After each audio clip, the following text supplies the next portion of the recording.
আসসালামু আলাইকুম। আজকের ক্লাসে আপনাদের সবাইকে স্বাগত জানাচ্ছি। কেমন আছেন সবাই?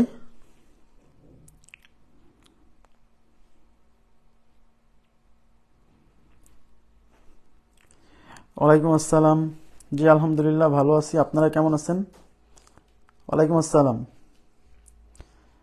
আচ্ছা, আমরা ক্লাস শুরু করে দিব। হ্যাঁ, আমি আপনাদেরকে গতদিন কত পর্যন্ত করাইছিলাম মনে আছে কি আপনাদের? আচ্ছা, আমি একটু ফাইলটা বের করি।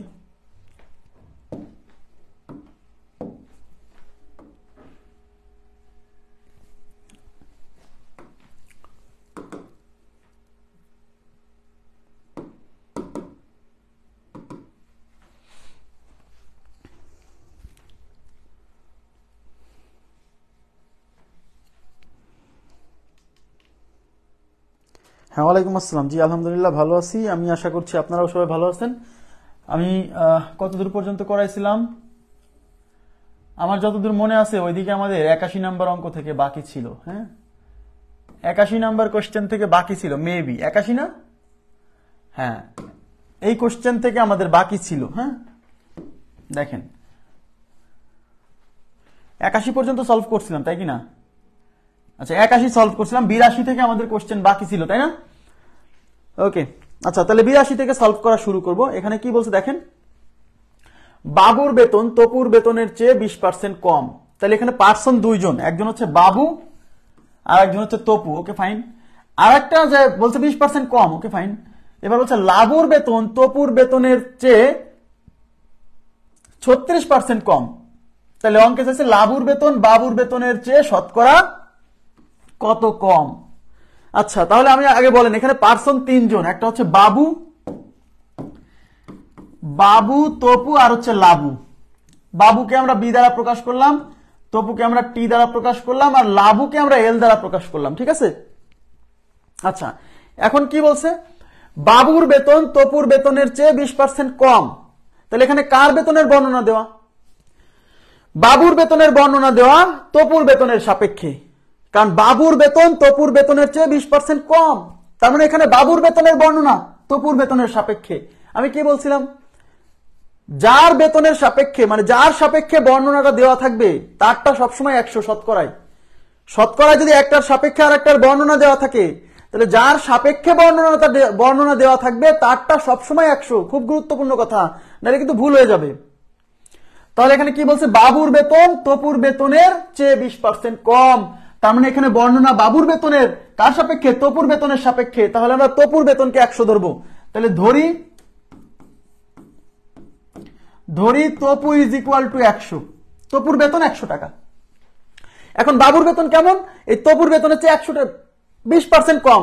20% কম মানে তপুর যে বেতন সেই বেতনের 20% কম। তাহলে তপুর বেতন 100 হলে 100 এর 20% মানে 20। তাইলে বাবুর বেতন হবে 100 মাইনাস 20 ইজ ইকুয়াল টু 80। তাহলে বাবুর বেতন 80 টাকা, তপুর বেতন আমরা 100 ধরছি। পরের লাইনে কি বলছে, লাবুর বেতন তপুর বেতনের চেয়ে 36% কম। তার মানে এখানে কার বেতনের বর্ণনা? এখানে হচ্ছে লাবুর বেতনের বর্ণনা তপুর বেতনের সাপেক্ষে। তাহলে লাবুর বেতন তপুর বেতনের চেয়ে 36% কম। তার মানে তপুর বেতন যদি 100 হয়, তপুর বেতন তো আমরা ধরেই নিছি, তাইলে এবার লাবুর বেতন হবে 100 মাইনাস 36। তাহলে লাবু হলো 100 মাইনাস 36, কারণ তপুর বেতন আমাদের অলরেডি ধরে নিছি একবার, আর একবার ধরার দরকার নাই, কারণ আমরা তো তপুর বেতন আগেই ধরে নিছি। তাহলে এখানে কত? 64। তাহলে লাবুর বেতন 64। এখন অঙ্কে কি চাইছে, লাবুর বেতন বাবুর বেতনের চেয়ে শতকরা কত কম। তার মানে এখন তুলনাটা হচ্ছে লাবুর সাথে বাবুর। তাহলে কি চাইছে, লাবুর বেতন বাবুর বেতনের চেয়ে শতকরা কত কম। তাহলে কিসের শতকরা চাইছে? লাবুর বেতন কতটুকু কম তার শতকরা, কার সাপেক্ষে? বাবুর বেতনের সাপেক্ষে। বুঝেন, লাবুর বেতন বাবুর বেতনের চেয়ে শতকরা কত কম। তাহলে কিসের শতকরা চাইছে? লাবুর বেতন বাবুর বেতনের চেয়ে কতটুকু কম, সেই কমের শতকরা চাইছে। তাহলে লাবুর বেতন বাবুর বেতনের চেয়ে শতকরা কতটুকু কম, তাহলে আমাকে বের করতে হবে লাবুর বেতন বাবুর বেতনের চেয়ে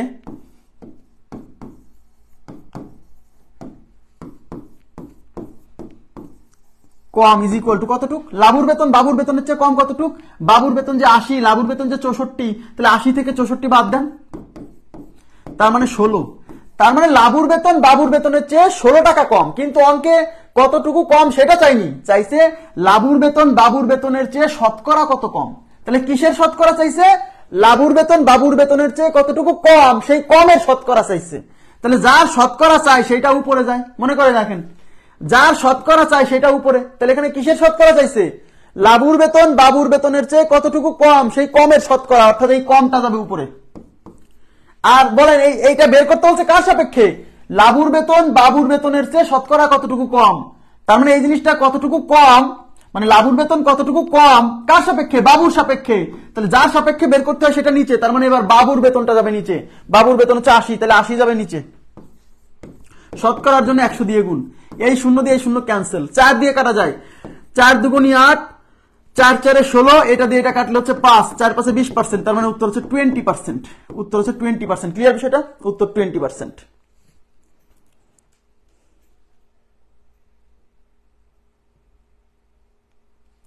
নেট প্রবলেম কই না তো,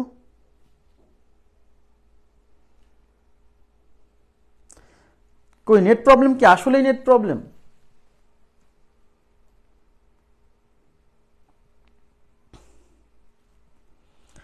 আসলে কি নেট প্রবলেম একটু বলেন তো, অন্য যারা যারা দেখছিলেন সবারই কি আটকায় যাচ্ছে? একটু প্লিজ কাইন্ডলি কমেন্ট করেন, নাহলে প্রবলেম। এতক্ষণ পর্যন্ত যারা ক্লাস প্রথম থেকে দেখছেন সবারই কি আটকায় গেছে? কেউ কি নাই যে একদম ফ্রেশ দেখছেন?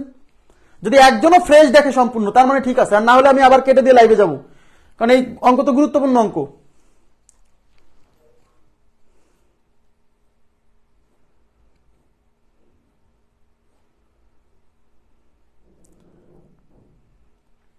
আমি আবার বলছি, যারা আছেন যে একদম ফ্রেশ ছিল, একদম ফ্রেশ ছিল, এরকম আছেন কেউ যে হ্যাঁ একদম ফ্রেশ ছিল? একটু কমেন্ট করেন যে হ্যাঁ একদম প্রথম থেকে ফ্রেশ ছিল, প্রথম থেকে একদম ফ্রেশ ছিল, এরকম একটু। যদি দুই একজনও থাকে তাও ঠিক আছে।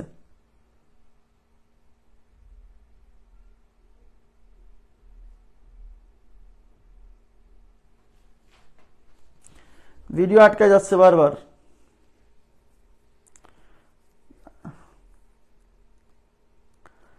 আমি তো ঠিক দেখছি, আমার সামনে তো একটা, আমার সামনে তো আছে একটা জিনিস।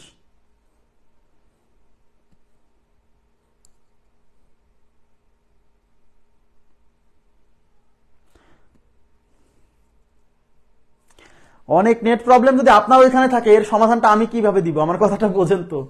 মনে করেন আপনার ওইখানে নেটওয়ার্ক সমস্যা, তাই সেই সমাধান আমি দিতে পারবো? আমার কথা কি বোঝেন নাই? হ্যাঁ ফ্রেশ ছিল, এই যে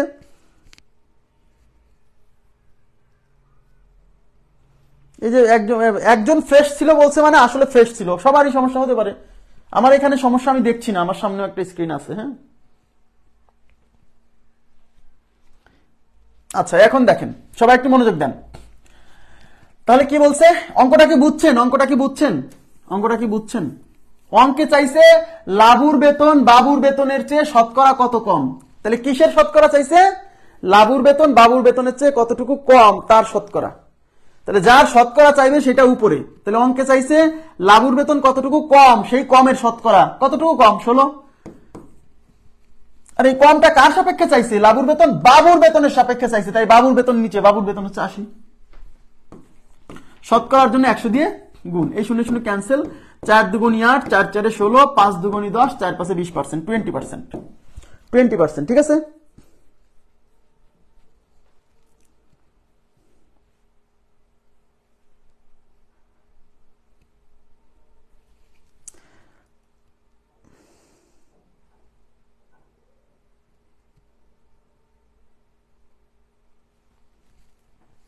আচ্ছা নেক্সট, নেক্সট কোশ্চেনে চলে যাচ্ছি। দেখেন সবাই একটু মনোযোগ দেন, এই টাইপের কোশ্চেন পরীক্ষাতে আসছে অনেকবার। হ্যাঁ, ধানে চাল, অনেকে ভুল করে ফেলে, কোথায় ভুল করে আমি দেখাবো। ধানে চাল ও তুষের অনুপাত 7:3 হলে এতে শতকরা কি পরিমাণ চাল আছে? দেখেন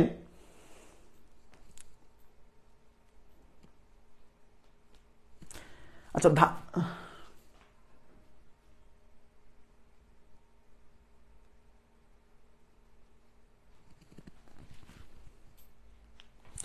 ধানে ধানে ধানে চাল ও তুষের পরিমাণ। এবার দেখেন ধান থেকে কি হয়, ধান ভাঙলে কি হয়, চাল আর তুষ, তুষ মানে কুড়া, চাল আর তুষ, তুষ মানে কুড়া।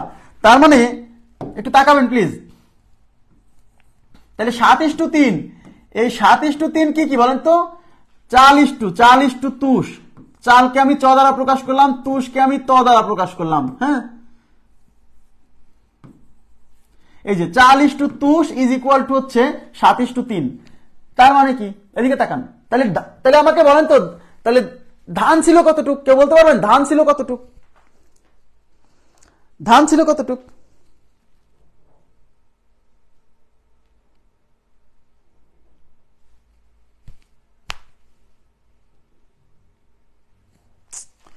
না ক্লাস নেব কিভাবে?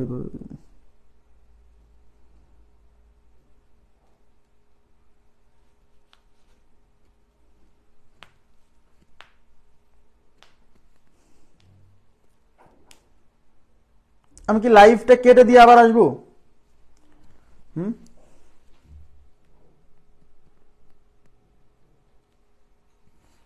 আচ্ছা, আমি লাইভটা কেটে দিয়ে আবার আসবো? যদি বলেন তাহলে আমি লাইভটা কেটে দিয়ে ক্যান্সেল করে আমি আবার লাইভে আসছি, কারণ এই যে ক্লাসের পরিবেশ নষ্ট হয়ে গেল।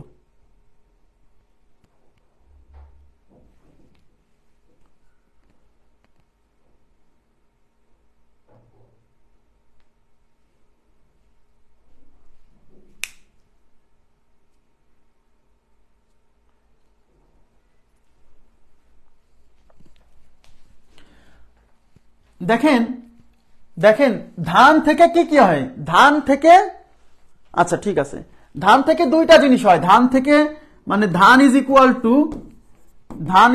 টু চাল প্লাস, এদিকে তাকান, ধান ইজ ইকুয়াল টু চাল প্লাস তুষ।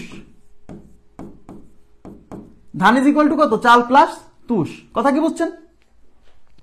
তার মানে এই চাল আর তুষ মিলে হচ্ছে ধান। তার মানে ধান হলো 100%। কথা বোঝেন, এই ধানটা কি 100%, ধানটা 100%। এই 100% জিনিসটা ভেঙে কিছু অংশ চাল হয়েছে, কিছু অংশ তুষ হয়েছে। এই জন্য আমরা এই ধরনের প্রশ্নে যে কোনো একটা প্রোডাক্ট ভেঙে এরকম দুইটা জিনিস হয়েছে, তাহলে আমরা কি করব, মূল যে প্রোডাক্টটা, মূল প্রোডাক্ট এখানে ধান। আচ্ছা, মূল প্রোডাক্ট এখানে কত, মূল প্রোডাক্ট এখানে ধান। আরে ভাই এক কথা বারে বারে কিভাবে বলবো, ক্লাস দেখতেই পাচ্ছি না, তাহলে আপনার ওখানে সমস্যা থাকলে এই সমস্যার সমাধানটা আমি কিভাবে দিব? সহজ কথা বোঝেন না, এটা এত সহজ কথা যদি বারে বারে বলা লাগে তাহলে তো প্রবলেম। ধরেন আপনার ওখানে নেটওয়ার্ক সমস্যা, তাই এই সমস্যার সমাধানটা আমি কিভাবে দিব? আমি তো দেখতে পাচ্ছি ঠিকঠাক।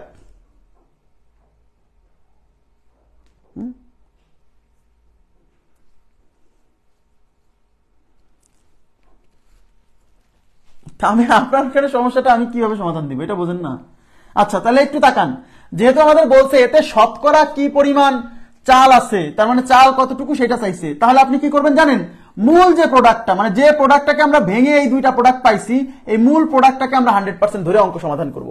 এই মূল প্রোডাক্টটাকে 100% ধরে অঙ্ক সমাধান করব। আমরা ধরবো যে ধান ইজ ইকুয়াল টু 100%। এদিকে তাকান, তাহলে ধরি ধান ইজ ইকুয়াল টু 100%। এখন এই 100% ধানের মধ্যে কতটুক চাল কতটুক তুষ সেটা আমরা বের করব। হ্যাঁ, এখন বলেন চাল কত, 7 অনুপাত, তুষ কত, 3 অনুপাত। তাহলে আমি কি বলতে পারি, চাল আসে 7 অনুপাত মানে 7x, তাহলে চাল ইজ ইকুয়াল টু 7x। তুষ আসে 3 অনুপাত, তাহলে আমি কি বলতে পারি, তুষ ইজ ইকুয়াল টু 3x। এখন বলেন এই দুইটার যোগফল, এটা কেন করছি আমরা, আমরা বের করব কিসের মান, আমরা বের করবো যে এর মধ্যে কতটুকু চাল আছে। তাহলে চালটা যদি বের করি, তাহলে বের করব চাল, যারটা বের করব সেই অনুপাত উপরে, তাহলে চাল বের করব, তাহলে চালের অনুপাত 7 যাবে উপরে, আর নিচে হলো অনুপাতের রাশিগুলোর যোগফল, তার মানে এই দুইটার যোগফল 7 আর 3 কত, 10, ইন্টু হচ্ছে এই চাল আর তুষ মিলে মোট কত, চাল আর তুষ মিলে মোট 100% ধরে নিছি, চাল আর তুষ মিলে ধান মোট 100%, তাহলে 100 দিয়ে গুণ। ওকে, এই 0 ক্যান্সেল, তাহলে উপরে 7 10 কত, 70%। তার মানে চাল হবে কত, 70%। ক্লিয়ার বিষয়টা, চাল হবে 70%। আমার কথা কি বুঝছেন? তাহলে এই টাইপের কোশ্চেনে যখন দেখবেন যে একটা প্রোডাক্ট ভেঙে এরকম দুইটা জিনিস তৈরি হয়েছে, সেই দুইটা জিনিসের আবার অনুপাত দেওয়া আছে, সেক্ষেত্রে এই মূল প্রোডাক্টটাকে আমরা 100% ধরবো, এখন তার কতটুকু অংশ চাল কতটুকু তুষ সেটা বের করা যাবে, ঠিক আছে? ওকে, এখন যদি বলতো তুষ কত, আমি চাল 70% বের করে ফেলছি, তাহলে এই 100 থেকে 70 বাদ দেন, তাহলে 30% তুষ। মানে আলাদা করে আর আপনাকে পার্সেন্টেজ বের করতে হবে না। যদি আপনি মূলটা 100 ধরেন, এই 100 এর 70% বের হয়েছে একবারে, ক্লিয়ার? আচ্ছা, এখন আমাকে বলেন তো, যদি এখানে যদি এরকম থাকতো, খেয়াল করেন, এই অনুপাতটা 7:3 না থাকে, যদি এরকম থাকতো তাহলে কত হতো বলেন তো? 7:3 না হয়ে এই অনুপাতটা যদি এরকম হতো, আপনারা উত্তর দিবেন প্লিজ।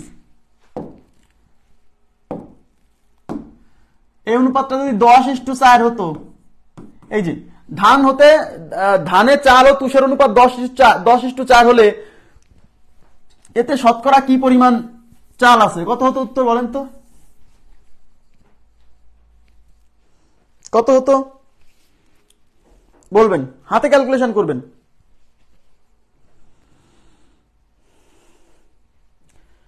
ধানে চাল ও তুষের অনুপাত 10:4 হলে এতে শতকরা কি পরিমাণ চাল আছে?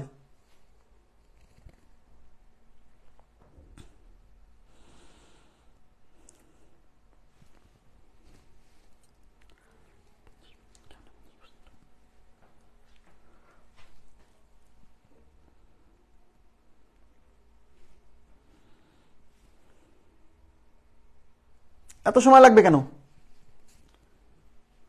হ্যাঁ, দেখেন, তাহলে আমি ধান কত ধরে নিব? ধরে নিব যে ধান ইজ ইকুয়াল টু 100%।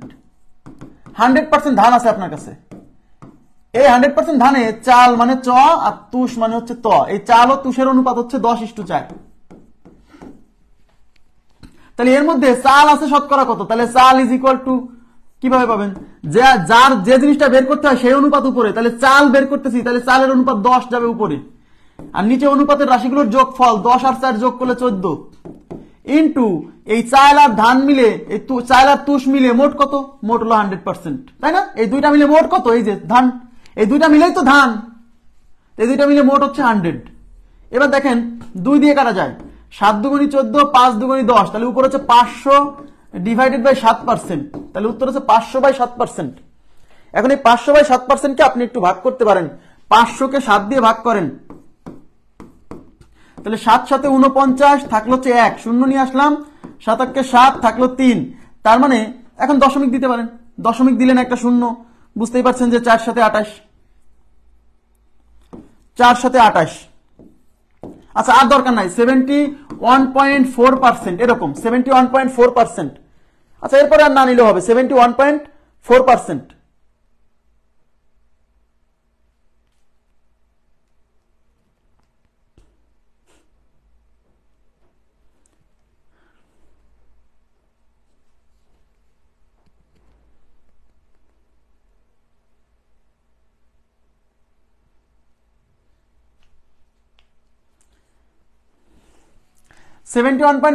অথবা কি করবেন আপনি, এই যে দেখেন,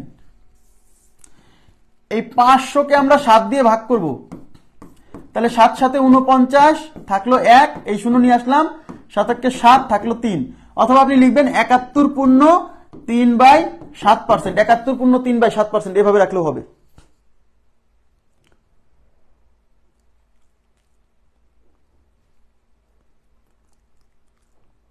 এই রকনুজ্জামান, নেটওয়ার্ক কি ঠিক আছে নাকি সমস্যা একটু বলো তো, একটু লাইনে থাকো তো, নেটওয়ার্ক যদি প্রবলেম হয় আমাকে একটু সিগন্যাল দিবা।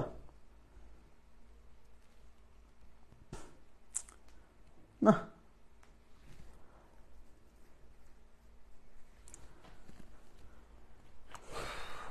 নেক্সট দেখেন, এখানে কি বলছে, আখের রসে চিনি ও পানির অনুপাত 3:7 হলে রসে কি পরিমাণ চিনি আছে? তাহলে আখের রস, এখানে মূল উপাদান হচ্ছে আখের রস, সেই আখের রসের মধ্যে চিনি থাকে আর পানি থাকে। আপনারা সবাই জানেন আখের রসের মধ্যে কি থাকে? চিনি আর পানি থাকে। তাহলে আখের রসের মধ্যে চিনি আর পানি থাকে, তাইলে এই আখের রসের থেকে যে চিনি এবং পানি, মানে আখের রসের মধ্যে যে চিনি আর পানি আছে, সেই চিনি আর পানির অনুপাত 3:7 বলছে। তাহলে রসে কি পরিমাণ চিনি আছে, তাহলে চিনি কতটুকু আছে সেটা বের করতে বলছে। মাথায় রাখবেন, অপশন নাই, আমি এই জন্য বোঝাতে পারছি না, অবশ্যই শতকরা চাইছে, যে রসে কি পরিমাণ শতকরা কি পরিমাণ চিনি আছে, কথা কি বুঝছেন? তাহলে আমরা কি করব, আচ্ছা তাহলে আখের রসে, তাহলে ধরে নিব আখের রস ইজ ইকুয়াল টু 100%। মূল উপাদানটাকে আমরা 100% ধরে নিব। এখন এই আখের রসের মধ্যে চিনি আর পানি, চিনি হচ্ছে সুগার আর পানি হচ্ছে ওয়াটার, তাহলে সুগার ইস টু ওয়াটার কত, 3:7। ওকে, এখন এর মধ্যে এই যে 100% যে আখের রস, এই আখের রসের মধ্যে কতটুকু চিনি আছে কতটুকু পানি আছে সেটা বের করতে বলছে।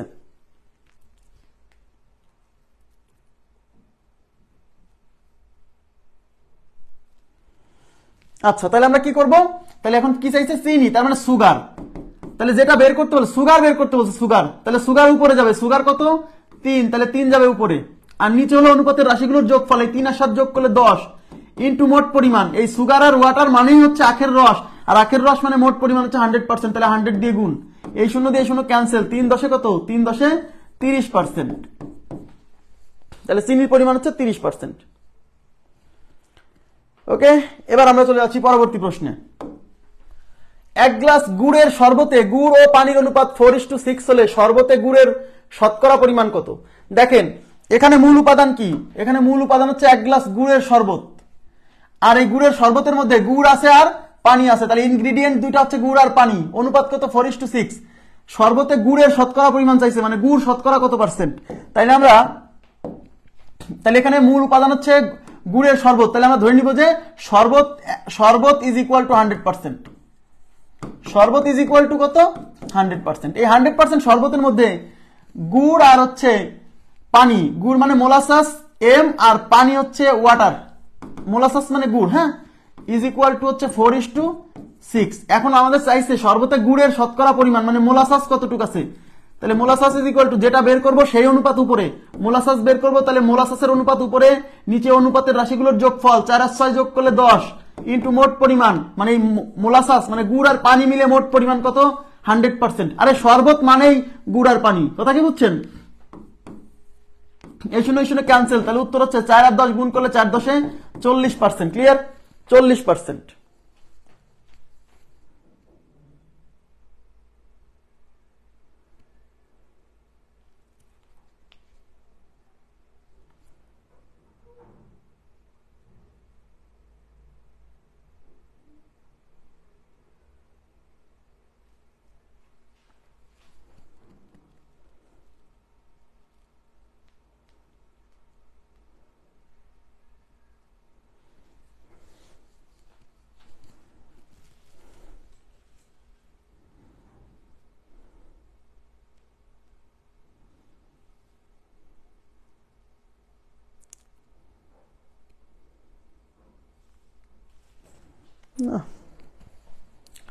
এবার দেখেন পরেরটা,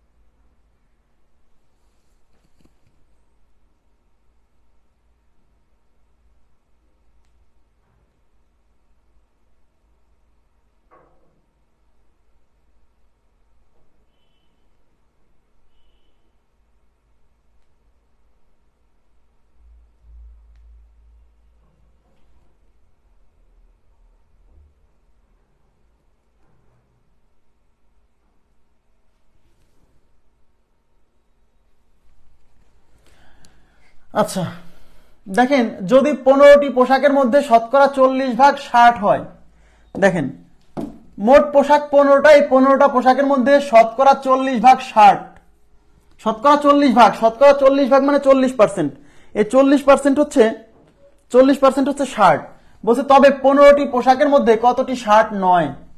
তার মানে এখানে দুই রকম পোশাক আছে, দুই রকম না বিভিন্ন রকম পোশাক থাকতে পারে, একটা হচ্ছে 60 আর একটা হচ্ছে 60 নয়। 60 নয় মানে সেটা হতে পারে টি শার্ট, হতে পারে পাঞ্জাবি, হতে পারে অন্য কিছু, তাই না? তার মানে এখানে 15টা পোশাক, এই 15টা পোশাকের মধ্যে শতকরা 40% হচ্ছে 60 বলছে, তাহলে 15টি পোশাকের মধ্যে কতটি 60 নয়? তাহলে বলেন 40% যদি 60 হয় তাহলে 40% 60, তাহলে 60 ইজ ইকুয়াল টু 40%, তাহলে 60 নয় কত পার্সেন্ট?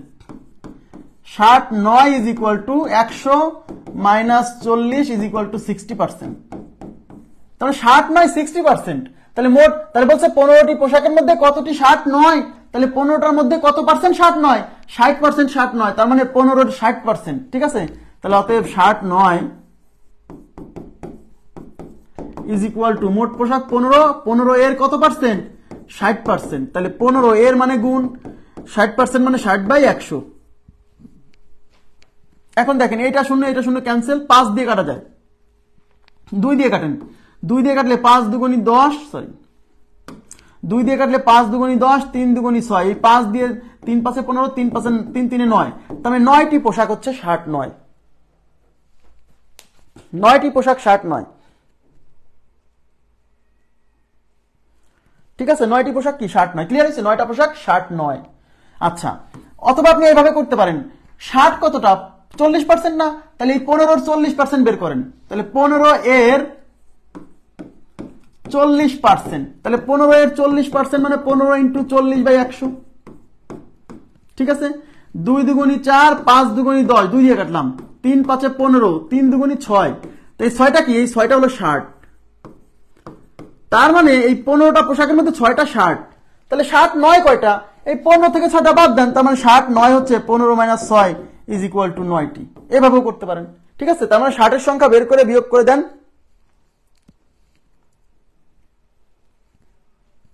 আচ্ছা ঠিক আছে, আশা করছি। এবার দেখেন পরবর্তী প্রশ্ন, পরবর্তী প্রশ্নে বলছে, সবাই একটু মনোযোগ দিন, একটি বাক্সে 2/3 শার্ট পরীক্ষা করার পর 4টি ত্রুটিযুক্ত এবং 36টি ত্রুটিমুক্ত পাওয়া গেল। আচ্ছা, 85% শার্ট ত্রুটিমুক্ত পেতে হলে অবশিষ্ট শার্টের মধ্যে থেকে কতটি ত্রুটিমুক্ত শার্ট পেতে হবে? সবাই মনোযোগ দিন প্লিজ। এখানে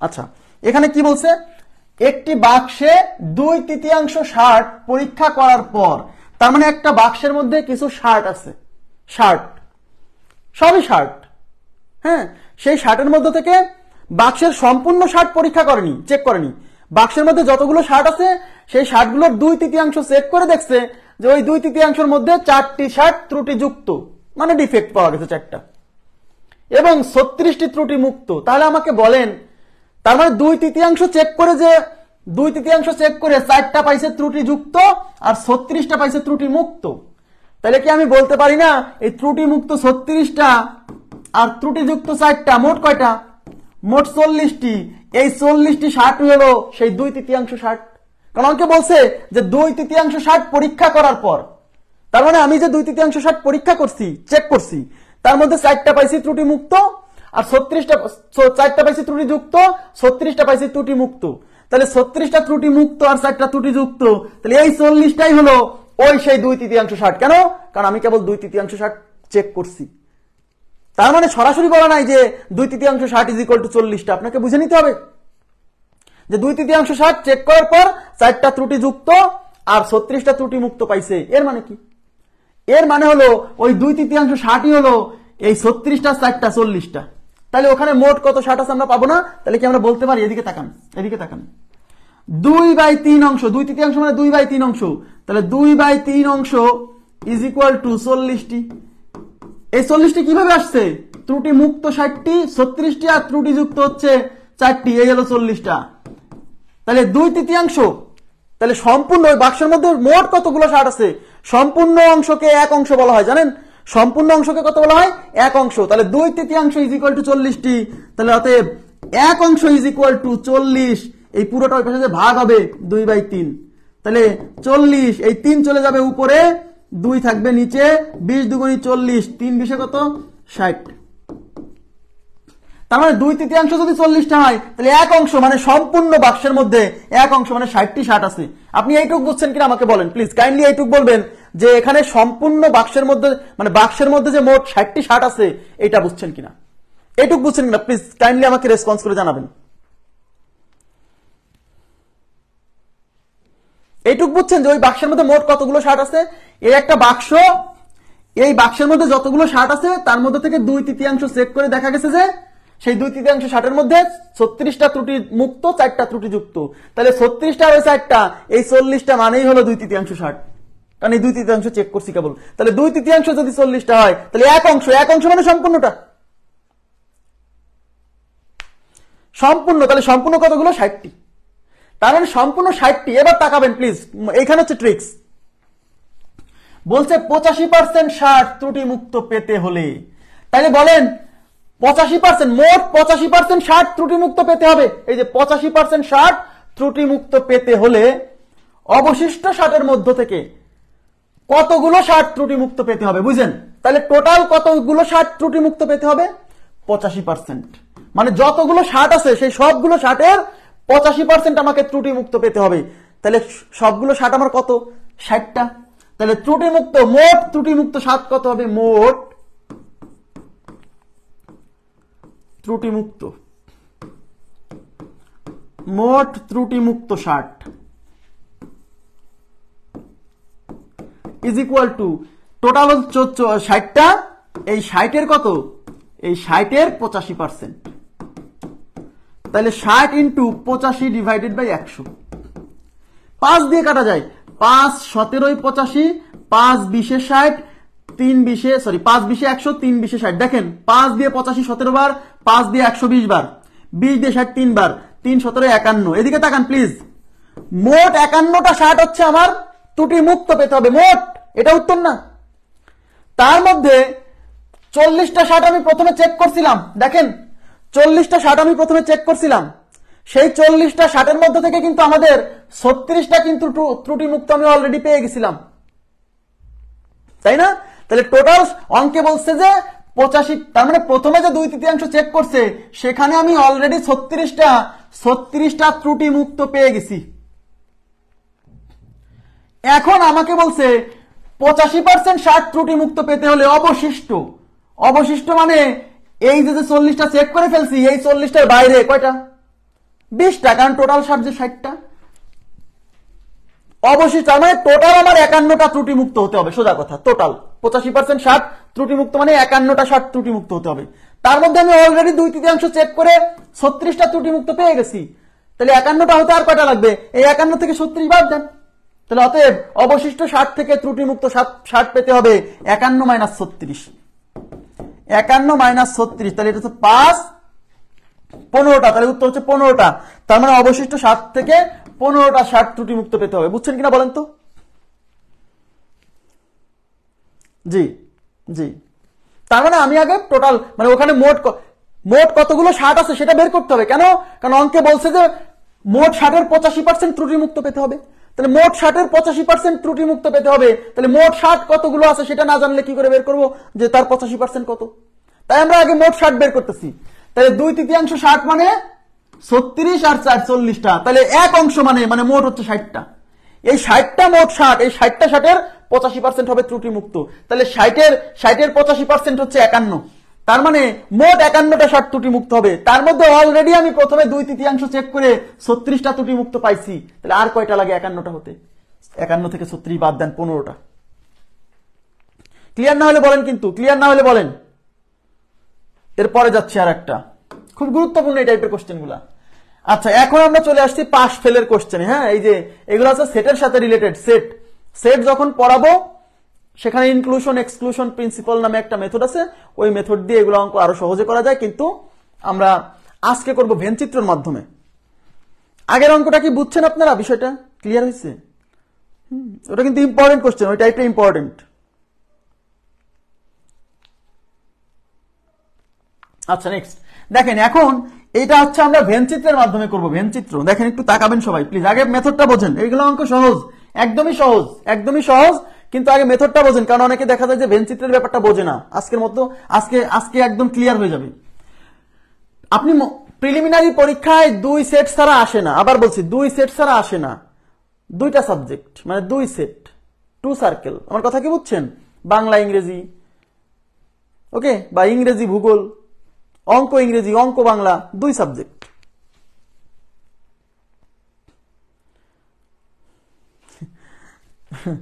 আচ্ছা, তাহলে 2 সাবজেক্টের প্রশ্ন আসে। তাহলে এখানে দেখেন, এখানে পরীক্ষায় বলবে যে বাংলায় এত পার্সেন্ট পাস করছে, ইংরেজিতে এত, উভয় বিষয় এত, তাহলে উভয় বিষয় শতকরা কত পার্সেন্ট ফেল করছে। এই টাইপের কোশ্চেন গুলা একটু মনোযোগ দিয়ে বোঝার চেষ্টা করবেন। আমরা এইগুলা ভেনচিত্রের সাহায্যে করব। ভেনচিত্রে প্রথমে আপনাকে একটা আয়তক্ষেত্র আঁকাতে হবে। আয়তক্ষেত্র, এই আয়তক্ষেত্রকে বলে, আয়তক্ষেত্র দ্বারা হচ্ছে ইউনিভার্সাল সেটকে বোঝায়, সার্বজনীন সেট, ইউনিভার্সাল সেট।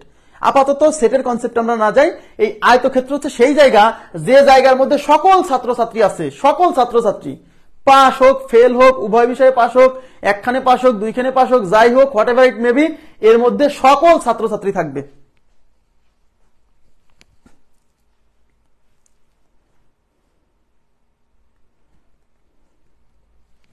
ঠিক আছে? আচ্ছা, এখন এই যে আয়তক্ষেত্র আঁকাইছেন, এই আয়তক্ষেত্রটা হচ্ছে ইউনিভার্সাল সেট। এখন এর মধ্যে আপনাকে সার্কেল আঁকাতে হবে। ওই সার্কেল গুলো হচ্ছে এক একটা সেট, যে সেট গুলো এই যে এক একটা সাবজেক্ট নির্দেশ করবে। বৃত্ত, বৃত্ত, তাহলে এখানে একটা বৃত্ত আঁকাবো, এখানে আর একটা বৃত্ত আঁকাবো। এই বৃত্তগুলো হচ্ছে এই সাবজেক্ট গুলাকে বোঝাচ্ছে, এই যে গণিত, এই বাংলা। তাহলে এখানে কয়টা সাবজেক্ট? গণিত একটা, বাংলা একটা, দুইটা সাবজেক্ট। তাই আমরা ভিতরে দুইটা সার্কেল আঁকাইছি, দুইটা সার্কেল। হ্যাঁ, এবং এই সার্কেল দুটো আঁকার সময় অবশ্যই আপনাকে খেয়াল রাখতে হবে এই দুই সার্কেল যেন একজন আর একজনকে ওভারল্যাপ করে। এই যে দেখেন, একটার মধ্যে একটা ঢুকে গেছে, এরকম আঁকানো যাবে না। এরকম আঁকানোর শর্ত আছে, এরা আবার পরস্পর বর্জনশীল হতে হবে, সেখানে না যায়, সেটা আমরা বোঝাবো। হ্যাঁ, আচ্ছা, তার মানে আমরা এই দুইটার মধ্যে কিছু কমন থাকবে, এই দুই সার্কেলের মধ্যে একটা কমন জায়গা থাকবে। কেন এই কমন জায়গা? ওই যে মানে এর মধ্যে যারা আছে তারা বাংলা, এর মধ্যে যারা আছে তারা অঙ্ক, এমনও তো কিছু আছে যারা বাংলায় পাস করছে অঙ্কেও পাস করছে, তারা তো দুই সার্কেলের মধ্যেই থাকবে। এটা হলো সেই জায়গা। কথা কি বুঝছেন? দেখেন এখন তাহলে এটাকে আমি এক একটা নাম দেই, এটা হচ্ছে গণিত আর কি বাংলা। তাহলে এই সার্কেলের নাম দিলাম হচ্ছে গণিত, এই যে এই সার্কেল ম্যাথ। ঠিক আছে, এই সার্কেলের নাম দিলাম ম্যাথ, আর এই সার্কেলের নাম দিলাম হচ্ছে আমি বাংলা। ক্লিয়ার? এদিকে তাকাবেন প্লিজ।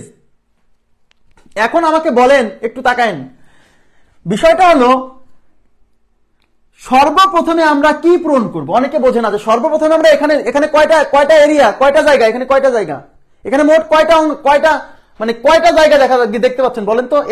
এই আয়তক্ষেত্রের মধ্যে মোট কয়টা জায়গা দেখতে পাচ্ছেন একটু বলবেন তো, কমেন্ট করেন তো। এই আয়তক্ষেত্রের মধ্যে মোট কয়টা জায়গা দেখতে পাচ্ছেন?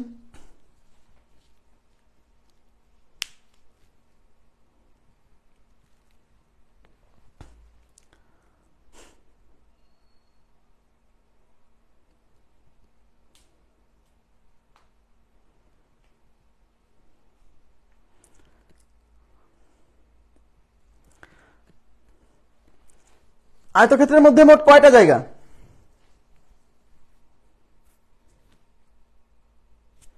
আচ্ছা, তিনটা বলছেন, তিনটা বলছেন। অন্যদের কি অবস্থা? হ্যাঁ,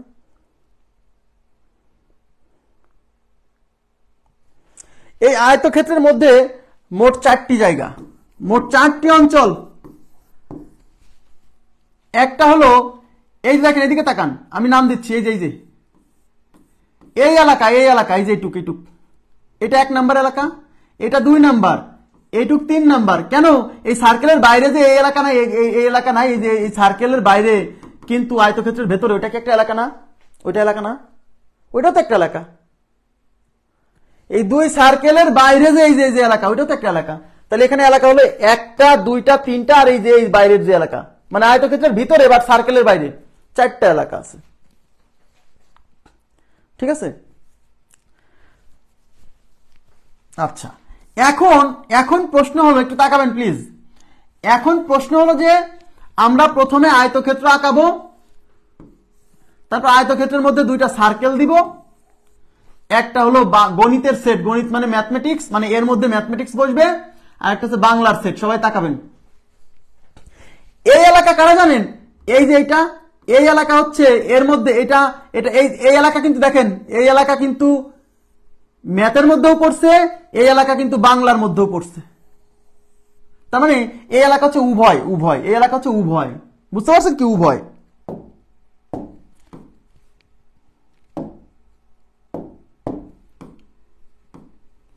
আচ্ছা, তাহলে এখন এই যে এলাকা না, এই এলাকাগুলো পূরণ করব, এখানে যে ইনফরমেশন গুলো দেওয়া আছে ওইগুলো দিয়ে। সবাই একটু তাকাবেন এবার।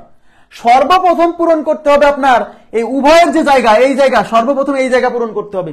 এই জায়গা সর্বপ্রথম উভয়ের ইনফরমেশন। এদিকে তাকান, আবার বলছি, সর্বপ্রথম আমাদেরকে পূরণ করতে হবে উভয়ের ইনফরমেশন, উভয়। তাহলে এই কোশ্চেনে কি বলছে? এই কোশ্চেনে বলছে কোন পরীক্ষায় 70% পরীক্ষার্থী গণিতে এবং 50% পরীক্ষার্থী বাংলায় বাংলায়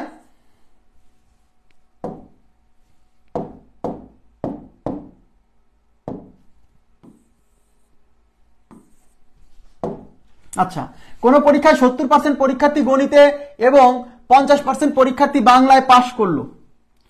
যদি উভয় বিষয়ে 40% পরীক্ষার্থী পাশ করে, এদিকে তাকাবেন প্লিজ, এই যে 40%, এই 40% উভয় বিষয়ে পাশ করছে, সুতরাং আমরা এই জায়গাতে বসাবো 40, কারণ এই জায়গাটা হলো উভয় বিষয়ের ইনফরমেশন। এই যে কেন, কারণ এই জায়গাটা ম্যাথের মধ্যেও পড়ছে, এই জায়গাটা বাংলার মধ্যেও পড়ছে, তাহলে প্রথমে আমরা উভয়ের ইনফরমেশনটা পূরণ করব।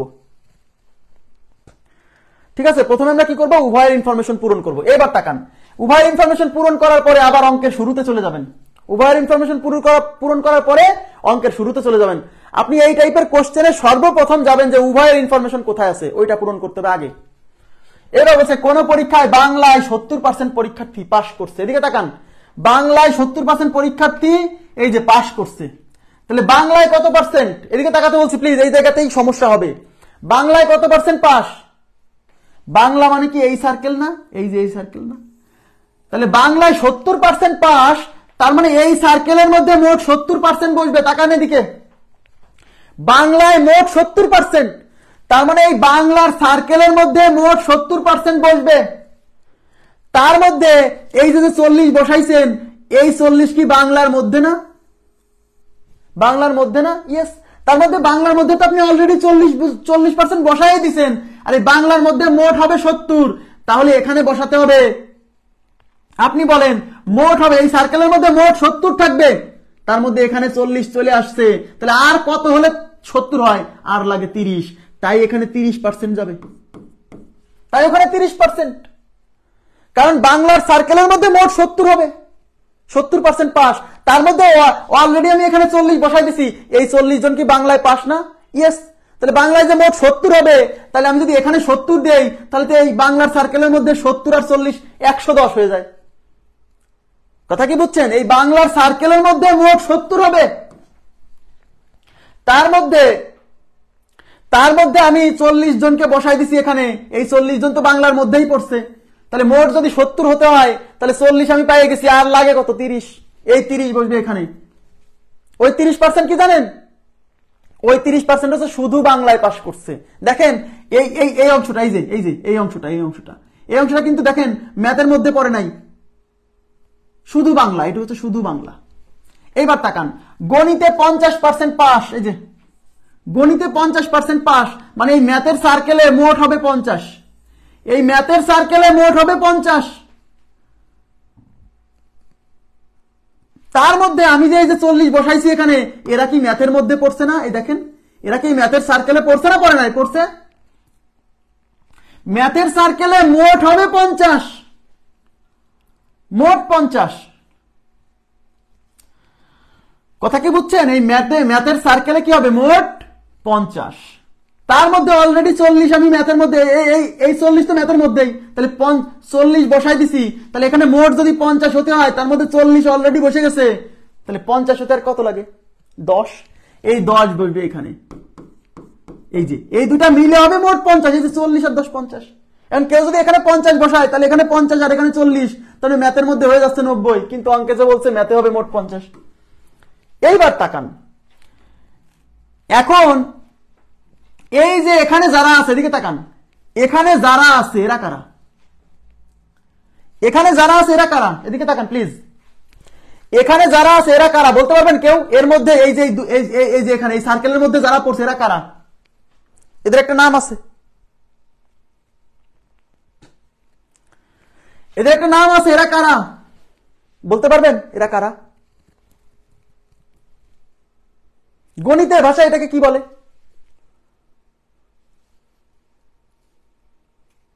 হ্যাঁ, আপনাদের দিকে তাকাইছি, বলেন।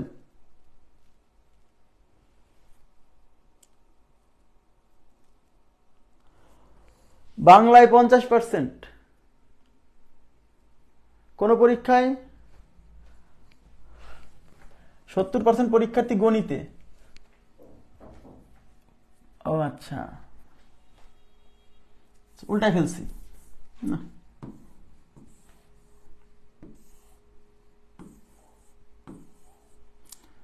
আচ্ছা, এটা তাহলে ম্যাথ, এটা হচ্ছে বাংলা। তাহলে প্রথমে উভয় ইনফরমেশন পূরণ করব। উভয় বিষয়ে 40% পাস, তাহলে এখানে দিলাম 40%। এবার কি বলছে, কোন পরীক্ষায় 70% পরীক্ষার্থী গণিতে, 70% গণিতে পাস, তার মানে এই ম্যাথের মধ্যে মোট বসবে 70, এই ম্যাথের সার্কেলে মোট বসবে 70, তার মধ্যে অলরেডি 40, এই 40 কিন্তু ম্যাথের মধ্যেই বসছে। এই ম্যাথের মধ্যে যদি মোট 70 হতে হয়, তার মধ্যে অলরেডি 40 বসাই ফেলছি, তাহলে এই টোটাল ম্যাথ সার্কেলে হবে 70, তাহলে 40 পেয়ে গেছি, 70 হতে আর কত লাগে 30, তাই এখানে 30, মানে ম্যাথের মধ্যে যেন মোট 70 হয়, 70-এর বেশি যেন না হয়। তাহলে এখানে 40 বসাইছেন, তাহলে এখানে 30-এর বেশি বসানোর সুযোগ নাই। ক্লিয়ার? ওকে। 50% পরীক্ষার্থী বাংলায় পাস, তার মানে বাংলার সার্কেলে মোট হবে 50, তার মধ্যে এই যে উভয় বিষয়ে যে 40%, এরা তো বাংলায় পাস করছে, তার মানে এই বাংলার সার্কেলে মোট হবে 50, তার মধ্যে 40 আমি অলরেডি বসাই ফেলছি। তাহলে 50 হতে আর কতজন লাগে, আর লাগে 10 জন, তাই এখানে বসবে 10। ক্লিয়ার? এখন এরা কারা বলেন তো, এই যে সার্কেলের মধ্যে যারা বসছে এরা কারা, এদের গণিতের ভাষায় কি বলে, কেউ বলতে পারলেন না? সবাই পাস করেছে, সবাই পাস না, এদেরকে গণিতের ভাষায় বলে অন্তত একটি বিষয়ে পাস। সবাই তাকান, এই কথাগুলো মাথায় ঢুকাতে হবে, নাহলে কিন্তু সমস্যা আছে। অন্তত একটি বিষয়ে পাস, এরা হলো এই সার্কেলের মধ্যে যারা আছে, এরা হলো অন্তত একটি বিষয়ে পাস এরা। তাহলে অন্তত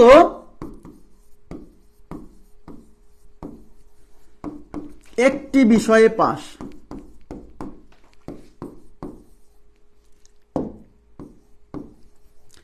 এই অন্তত একটি বিষয়ে পাস হলো এরা সবাই। অন্তত একটি বিষয়ে পাস মানে কি জানেন? অন্তত মানে মিনিমাম একটাতে পাস করছে এরকম লোকজন এরা। হ্যাঁ, অন্তত একটি বিষয়ে পাস, এর মানে এর মধ্যে কারা কারা আছে বলেন তো? অন্তত একটি বিষয়ে পাস, এর মধ্যে এক সাবজেক্টে পাস করছে এরাও আছে, 2 সাবজেক্টে পাস করছে এরাও আছে। মিনিমাম একটাতে পাস করছে তারা আসো, বলতেছে মিনিমাম একটাতে পাস করছো তারা আসো। তাহলে মিনিমাম একটাতে যারা পাস করছে তারা আসো, ডাকলে কারা আসবে? এক সাবজেক্টে পাস করছে যারা তারাও আসবে, 2 সাবজেক্টে পাস করছে যারা তারাও আসবে। তাহলে অন্তত একটি বিষয়ে পাস মানে হলো একখানে পাস করলেও আছে, উভয় বিষয়ে পাস করলেও আছে, এই জন্য এদেরকে বলে অন্তত একটি বিষয়ে পাস। তাই সবগুলোকে যোগ করলে কি পাবেন? 30% প্লাস 40% প্লাস 10%, তাহলে 30, 40, 70 আর 10, 80। তাহলে এই 80% কারা? এই 80% হলো অন্তত একটি বিষয়ে পাস, অন্তত মিনিমাম একটা সাবজেক্টে পাস করছে। দেখেন এই যে এখানে যারা আছে, এই এলাকা শুধু ম্যাথে পাস করছে, এই এলাকা যারা আছে তারা শুধু বাংলায় পাস করছে, এই এলাকায় যারা আছে তারা বাংলা ম্যাথ দুইটাই পাস করছে। ক্লিয়ার? তার মানে কি এর মধ্যে যারা আছে তারা অন্তত একটি বিষয়ে পাস। তাইলে এই সার্কেলের বাইরে, এই সার্কেলের বাইরে যে জায়গাটা, এই সার্কেলের বাইরে জায়গা মানে কোনটা জানেন? এই যে আমি এই যে এরকম দেখাচ্ছি, এই যে এই এলাকা, এই যে এই ফাঁকা জায়গা, সার্কেলের বাইরের যে এলাকা, যে ডট ডট দিলাম, হ্যাঁ, ওই এলাকা কারা? এই সার্কেলের মধ্যে যারা আছে তারা হয় একটাই পাস, না হলে দুইটাই, মানে মিনিমাম একটা সাবজেক্টে পাস করছে। তাহলে সার্কেলের বাইরে যারা আছে ওরা হলো উভয় বিষয়ে ফেল। সার্কেলের বাইরে যারা আছে ওরা একখানেও পাস করে নাই। কথা কি বুঝছেন? তাহলে টোটাল শিক্ষার্থী কত পার্সেন্ট? 100%। তাই এই ইউনিভার্সাল সেটকে আমার 100% ধরতে হবে। এখন টোটাল শিক্ষার্থী 100% থেকে অন্তত একটি বিষয়ে পাস করছে 80%, তাহলে অন্তত একটি বিষয়ে পাস যে কটা করছে সেগুলোকে বাদ দিলে যারা থাকবে তারা উভয় বিষয়ে ফেল। তাহলে অতএব উভয় বিষয়ে ফেল হলো টোটাল 100% থেকে এই 80% বাদ দেন, তাহলে অতএব উভয় বিষয়ে ফেল। আগে বলেন এখানে যারা আছে এরা হলো হয় ম্যাথে পাস, না হলে বাংলায় পাস, না হলে দুইটাই পাস। মানে যারা পাশের খাতায় যাদের নাম আছে তারা হলো এরা, পাশের খাতায় যাদের অন্তত নাম আছে। তাহলে এদের বাইরে যারা আছে তারা কি? উভয় বিষয় ফেল। তাহলে টোটাল শিক্ষার্থী তো 100%, তাহলে 100% থেকে এই অন্তত একটি বিষয়ে পাস 80% বাদ দিলেই তো 20% উত্তর। ক্লিয়ার? তাহলে উভয় বিষয়ে fail 100% minus 80% is equal two 20%। উভয় বিষয়ে ফেল হচ্ছে 20%। আপনারা কি অঙ্কটা বুঝছেন? প্লিজ একটু কাইন্ডলি রেসপন্স করবেন আমাকে।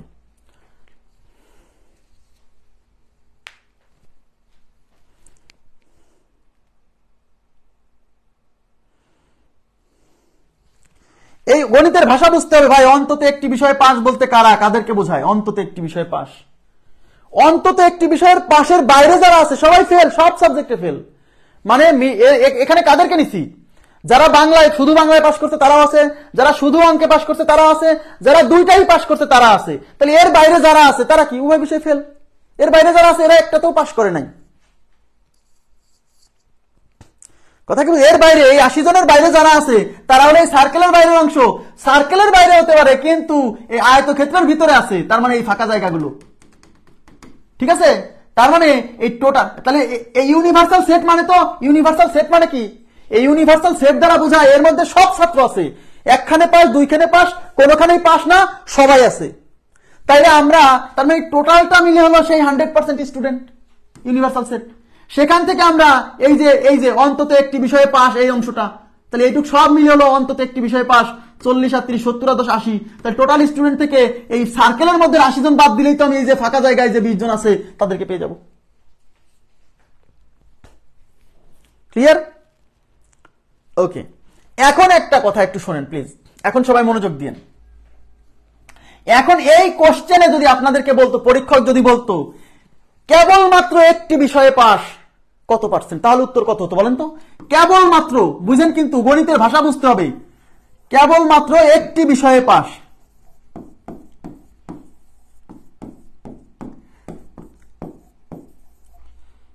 শতকরা কত পার্সেন্ট, শতকরা কতজন কেবলমাত্র একটি বিষয়ে পাস, তাহলে কত হতো উত্তর? কেবলমাত্র একটি বিষয়ে পাস যদি বলতো, কেবলমাত্র একটি বিষয়ে পাস, তাহলে কত হতো?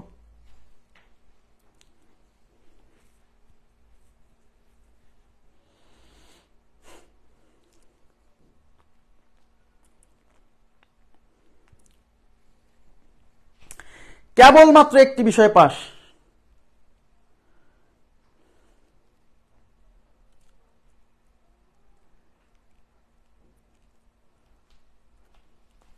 আপনারা 80% বলছেন যারা, আরে বোকা 80% তো অন্তত একটি বিষয়ে পাস, বোঝে না, বাংলা বোঝে না, তাহলে 1952 সালে রক্ত দিয়ে কি লাভ হইলো? বাংলা ভাষায় যদি সমস্যা থাকে তাহলে 52 সালে রক্ত দিয়ে কি লাভ হইলো আমাদের? আগে এটা বোঝেন, অন্তত একটি বিষয়ে পাস মানে যারা একখানে পাস করছে তাদেরকেও নিতে হবে, যারা দুইখানেও পাস করছে তাদেরকেও নিতে হবে। কেবলমাত্র একটি বিষয়ে পাস মানে তাদেরকে নিব যারা হয় শুধু বাংলায় পাস করছে, না হলে শুধু ইংরেজিতে অঙ্কে পাস করছে, উভয় বিষয়ে পাস করছে, এরকম কাউকে নেওয়া যাবে না। কেবলমাত্র একটি বিষয়ে পাস, বুঝতে হবে, বাংলা বোঝেন। কেবলমাত্র একটি বিষয়ে পাস মানে হয় বাংলায় পাস না হলে অঙ্কে পাস, উভয় বিষয়ে পাশের অঙ্ক নেওয়া যাবে না। তাহলে এই যে কেবলমাত্র একটি বিষয়ে পাস, তো আকায় কি অবস্থা করে গেছে দাঁড়ান,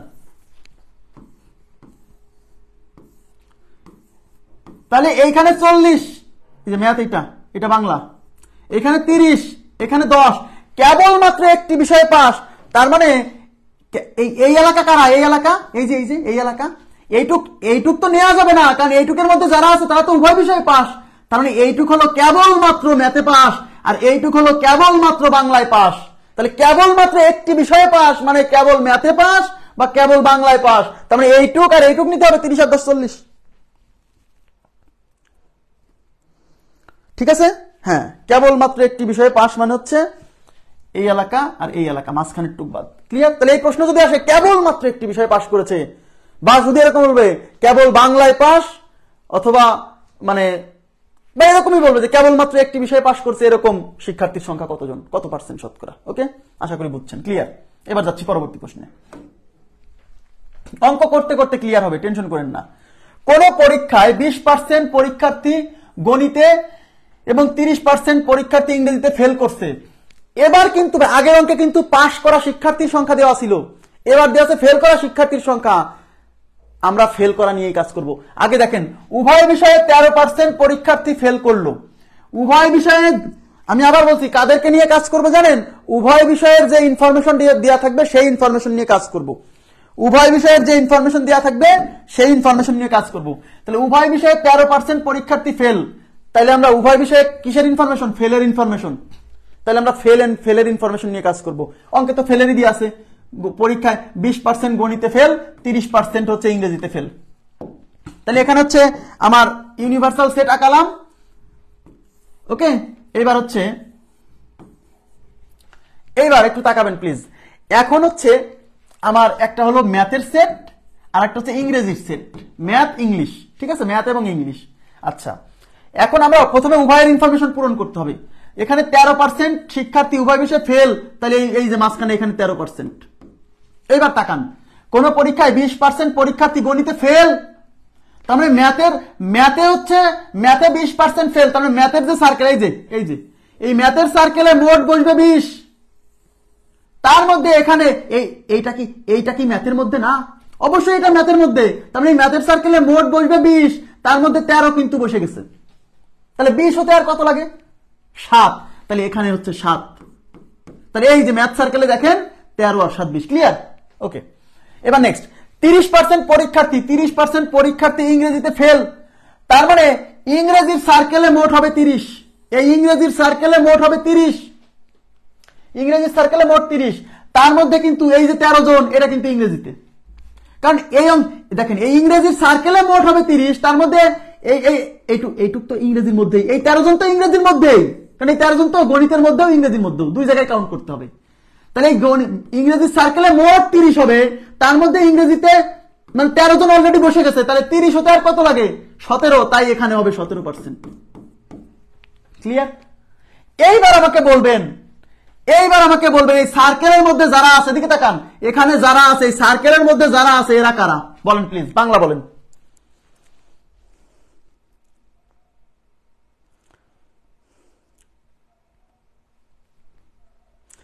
এই সার্কেলের মধ্যে যারা আছে এরা কারা? এই সার্কেলের মধ্যে যারা আছে এরা কারা? বলেন, এবার বাংলা বলেন প্লিজ, কাইন্ডলি। আমি ক্লিয়ার করতে যাচ্ছি, অঙ্ক পারাটাই মূল বিষয় না, বাংলা বুঝতে হবে, বাংলা না বুঝলে বিপদ আছে, বাংলা না বুঝে উল্টাপাল্টা উত্তর দিয়ে চলে আসবেন, সবই অপশনে থাকবে।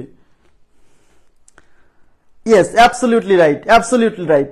এই যে কোনো একটি বিষয় এখানে বলছেন, কেন এই কথা বলছেন? এই কথা বলা যাবে না, যে কোনো একটি বিষয়ে ফেল, এই কথা বলা যাবে না, বলতে হবে অন্তত একটি বিষয়ে ফেল, অন্তত একটি বিষয়ে ফেল, গণিতের ভাষা বলতে হবে কিন্তু। আবার বলছি, হান্নান ভাইয়া মনোযোগ দেন, তার মানে এখানে যারা আছে, এই মাঝখানে যারা আছে দুটাই ফেল, এই পাশে যারা আছে ইংরেজিতে ফেল, এই পাশে যারা আছে ম্যাথে ফেল, তার মানে এখানে যারা আছে অন্তত একটি বিষয়ে ফেল, অন্তত একটি বিষয়ে ফেল, মানে একখানে ফেল করছে তারাও আছে, দুইখানে ফেল করছে তারাও আছে, তাহলে এর মধ্যে সবাই আছে, তার মানে ফেলের সবাই আছে, ঠিক আছে?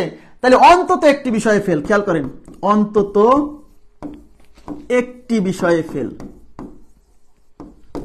অন্তত একটি বিষয়ে ফেল, তাহলে এগুলো সব যোগ করতে হবে এরা, তাহলে 7% যোগ 13% যোগ 17%, 7 আর 13 হচ্ছে 20, 20 আর 13 17 হচ্ছে 37, তার মানে 37% হচ্ছে অন্তত একটি বিষয়ে ফেল।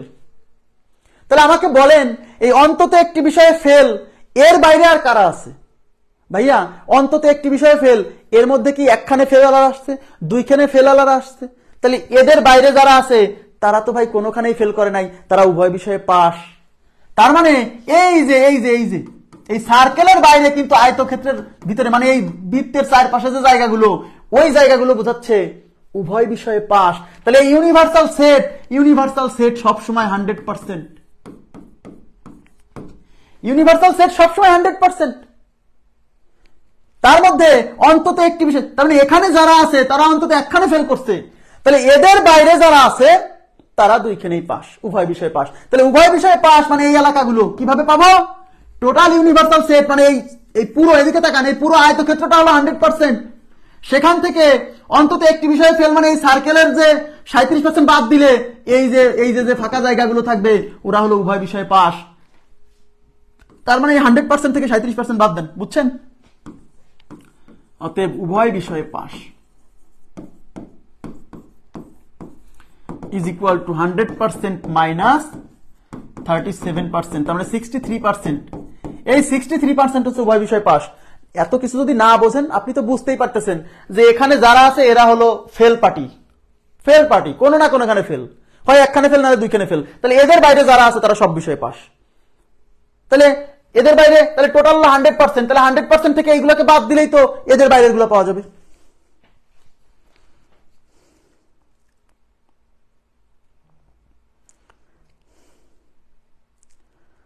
ইয়েস,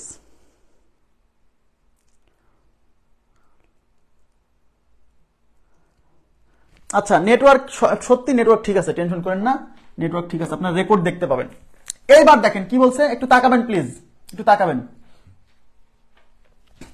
কোন পরীক্ষায় 200 জনের মধ্যে 70% বাংলায়, 60% ইংরেজিতে এবং 40% উভয় বিষয়ে পাশ করেছে। উভয় বিষয়ে কতজন ফেল করেছে? কি চাইলে দরকার নাই, আমরা কাজ করব কি নিয়ে জানেন? উভয় বিষয়ে যে ইনফরমেশনটা দেওয়া থাকবে সেটা নিয়ে কাজ করব। এখানে উভয় বিষয়ে কি 40% কি, এখানে 40% হচ্ছে উভয় বিষয়ে পাস। এই যে উভয় বিষয়ে পাস, তাহলে আমরা উভয় বিষয়ে পাস নিয়ে কাজ করব। উভয় বিষয়ের যে ইনফরমেশন দেওয়া থাকবে সেটা নিয়ে কাজ করব। তাহলে আমরা একটা চতুর্ভুজ আঁকায় ফেলছি, সরি আয়তক্ষেত্র। এর মধ্যে দুইটা সেট, একটা হলো বাংলা বাংলা বাংলা, এই যে বাংলা, আর একটা হচ্ছে ইংরেজি, বাংলা আর ইংরেজি। প্রথমে উভয় বিষয়ের ইনফরমেশন পূরণ করব। 40% উভয় বিষয়ে পাস করেছে, 40% উভয় বিষয়ে পাস। তাহলে এই মাঝখানে হলো উভয় বিষয়ের জায়গা, এই মাঝখানটা হলো উভয় বিষয়, তাহলে এখানে বসাবো 40% উভয় বিষয়ে পাস। এইবার চলে যাবো প্রথম লাইনে। 200 জনের মধ্যে 70% বাংলায় কি, 70% বাংলায় কি পাস, পাস। তাহলে 70% বাংলায় পাস, মানে এই বাংলার সার্কেলের মধ্যে মোট হবে 70, তার মধ্যে অলরেডি 40 এখানে বসে গেছে, এই 40 জনও কিন্তু বাংলার মধ্যে। এই জায়গায় মোট হবে 70, তাহলে এখানে 40 বসে গেছে, তাহলে 70 হতে আর লাগে 30, তার মানে এই ফাঁকা জায়গায় বসবে 30। বাংলার কাজ শেষ।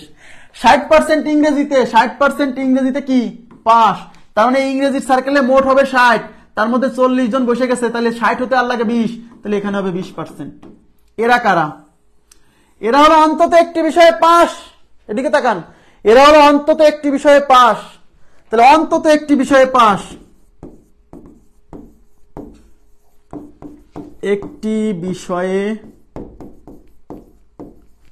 পাস ইজ ইকুয়াল, এগুলো যোগ করেন, 30 যোগ 40 যোগ 20, 30 আর 40 70 আর 20 90, তার মানে অন্তত একটি বিষয়ে পাস হচ্ছে 90%। তাহলে আমাকে বলেন এই 90% হচ্ছে অন্তত একখানে পাস, মানে হয় একখানে পাস বা দুইখানে পাস। তাহলে এই 90%-এর বাইরে যারা আছে তারা উভয় বিষয়ে ফেল, তারা কোনোখানেই পাস করে নাই। তাহলে কত পার্সেন্ট? তাহলে টোটাল তো 100%, মোট 100% না, ইউনিভার্সাল সেট। তাহলে 100% থেকে অন্তত একটি বিষয়ে পাস বাদ দিলে পাবো উভয় বিষয়ে ফেল। তাহলে অতএব উভয় বিষয়ে ফেল,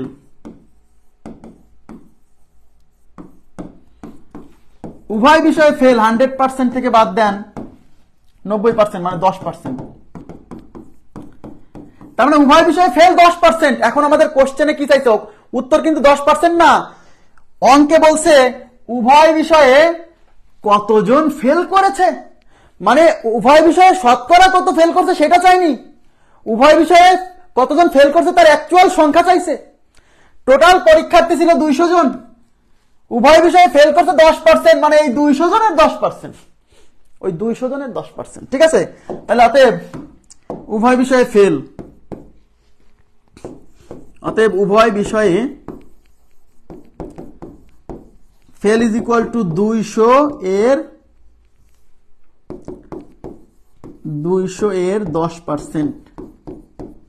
200 এর 10%, 200 এর মানে গুণ 10/100, এই দুইটা শূন্য ক্যান্সেল, 2 আর 10 গুণ করলে 10 দুগুণে 20, তাহলে উত্তর হচ্ছে 20 জন।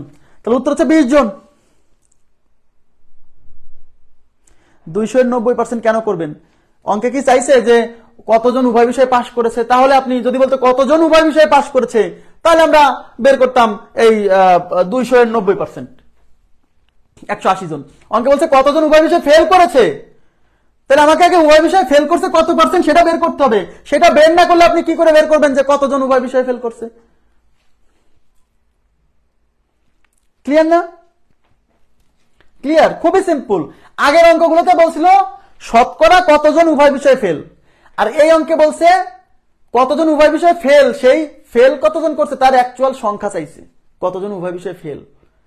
আর আগের অঙ্ক আসলে পরে উত্তর এই 10%, শতকরা কতজন, যদি বলতো শতকরা কতজন উভয় বিষয়ে ফেল করছে, উত্তর 10%। এইবার আমাকে আপনারা প্রশ্নের উত্তর দেন, কতজন কেবলমাত্র একটি বিষয়ে পাশ করেছে? বলেন, কতজন কেবল একটি বিষয়ে পাশ করেছে?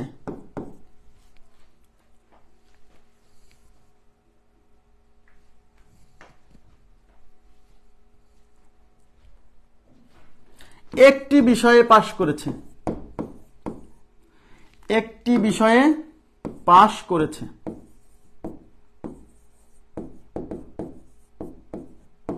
কতজন কেবল একটি বিষয়ে পাশ করেছে? এটার উত্তর কত হবে? কতজন কেবল, পার্সেন্ট চাইনি ভাইয়া, আপনি আমার কথা, সুরাইয়া আক্তার, আমি তো পার্সেন্ট চাইনি, কতজন, অ্যাকচুয়াল সংখ্যাটা কতজন? হ্যাঁ, এই তো উত্তর দিচ্ছেন সবাই, 100 জন। 100 জন কেবল একটি বিষয়ে পাশ করেছে, কেবল একটি বিষয়ে পাশ করেছে। 30% কেবল বাংলা আর এই 20% কেবল ইংরেজি। তার মানে কেবল একটি বিষয়ে পাশ হলো এই 30 আর 20 50%। তাহলে কেবল একটি বিষয়ে পাশ হলো 50%। আমি বলছি কতজন, মানে অ্যাকচুয়াল সংখ্যা। তাহলে টোটাল পরীক্ষার্থী 200 জন, এই 200 জনের 50% বের করতে হবে। 200 জনের 50% মানে 200 জনের অর্ধেক, 100 জন।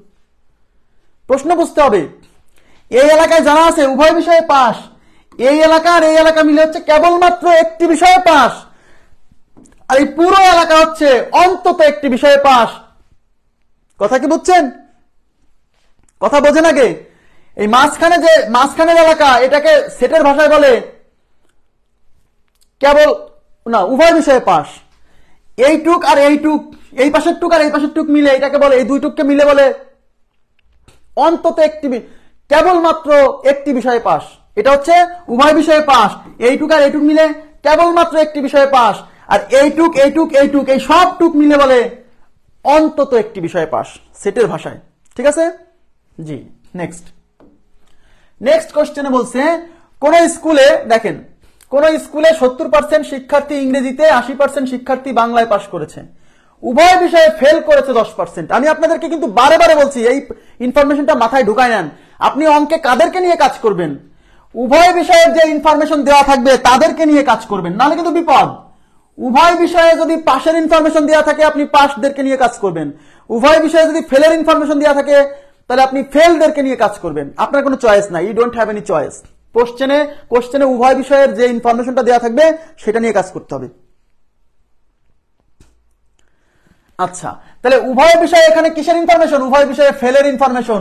তার মানে আমরা পাস আলাদেরকে নিয়ে কাজ করব না, আমাদের কাজ এখন ফেল আলাদেরকে নিয়ে, যেহেতু উভয় বিষয়ে ফেলের ইনফরমেশন দেওয়া আছে। কারণ আমি যখন মাঝখানের জায়গায় যখন এই ফেল আলাদেরকে বসাবো, তখন এর আশেপাশেও তো ফেল আলাদেরকে বসাতে হবে। কথা কি বুঝছেন? তাহলে আমরা এখন কি করব, একটা ইউনিভার্সাল সেট, একটা আয়তক্ষেত্র আঁকায় ফেলবো, তার মধ্যে দুইটা সেট, কি কি বলেন তো? ইংরেজি আর হচ্ছে বাংলা। তাহলে এটা হচ্ছে ইংলিশ আর এটা হচ্ছে বাংলা। এখন উভয় বিষয়ে কিসের ইনফরমেশন? উভয় বিষয়ে ফেলের ইনফরমেশন। তাহলে এখানে 10% বসাবো, এদিকে তাকান। তাহলে আমি এই যে মাঝখানে আমি কার ইনফরমেশন বসাইছি? ফেলের। তাহলে তো ভাইয়া এই আশেপাশে ফেলের ইনফরমেশন বসাতে হবে। তাই আমাদেরকে এখন ফেল যারা করছে তাদেরকে নিয়ে কাজ করতে হবে। এবার তাকান,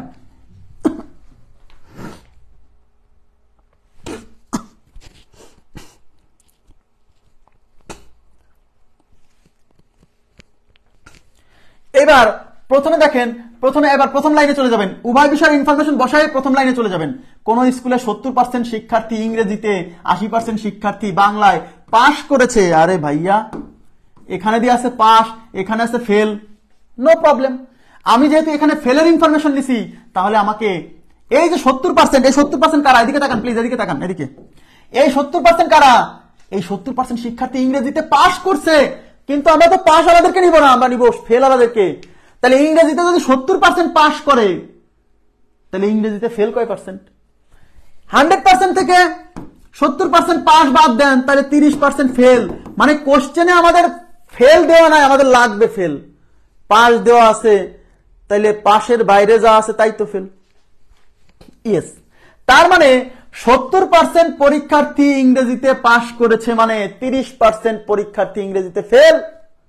তার মানে আমার যেহেতু ফেলের ইনফরমেশন লাগবে, তাই 70% ইংরেজিতে পাস, অতএব ইংরেজিতে ফেল করেছে 30%। তার মানে ইংরেজিতে ফেল 30%। এদিকে তাকান, তাহলে এই সার্কেলের মধ্যে মোট বসবে ইংরেজিতে ফেলের 30%।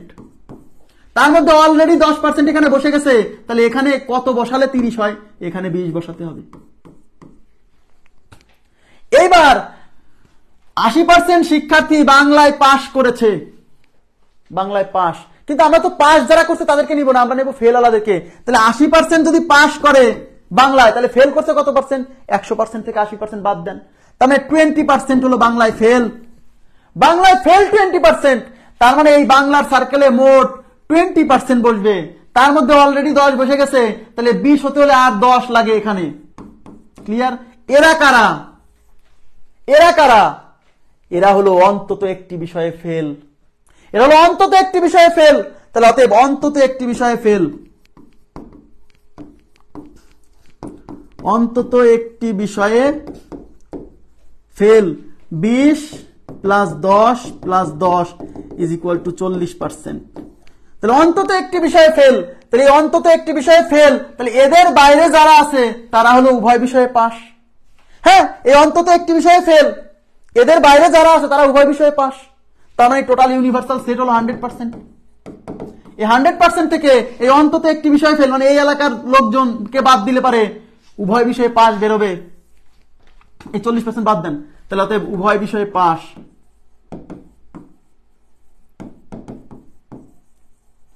ইজ ইকুয়াল টু 100% থেকে 40% বাদ দিলে 60%।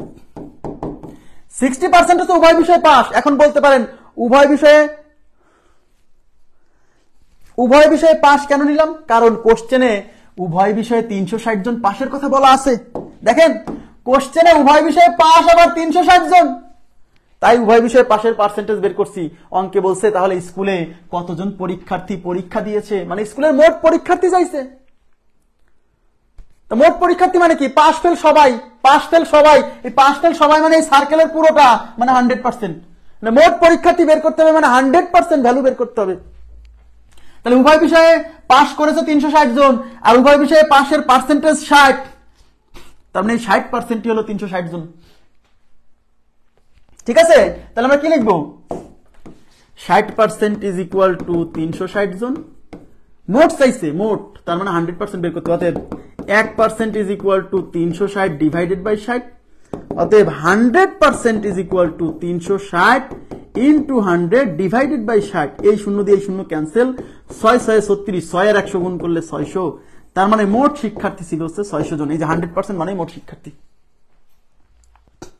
ক্লিয়ার বিষয়টা?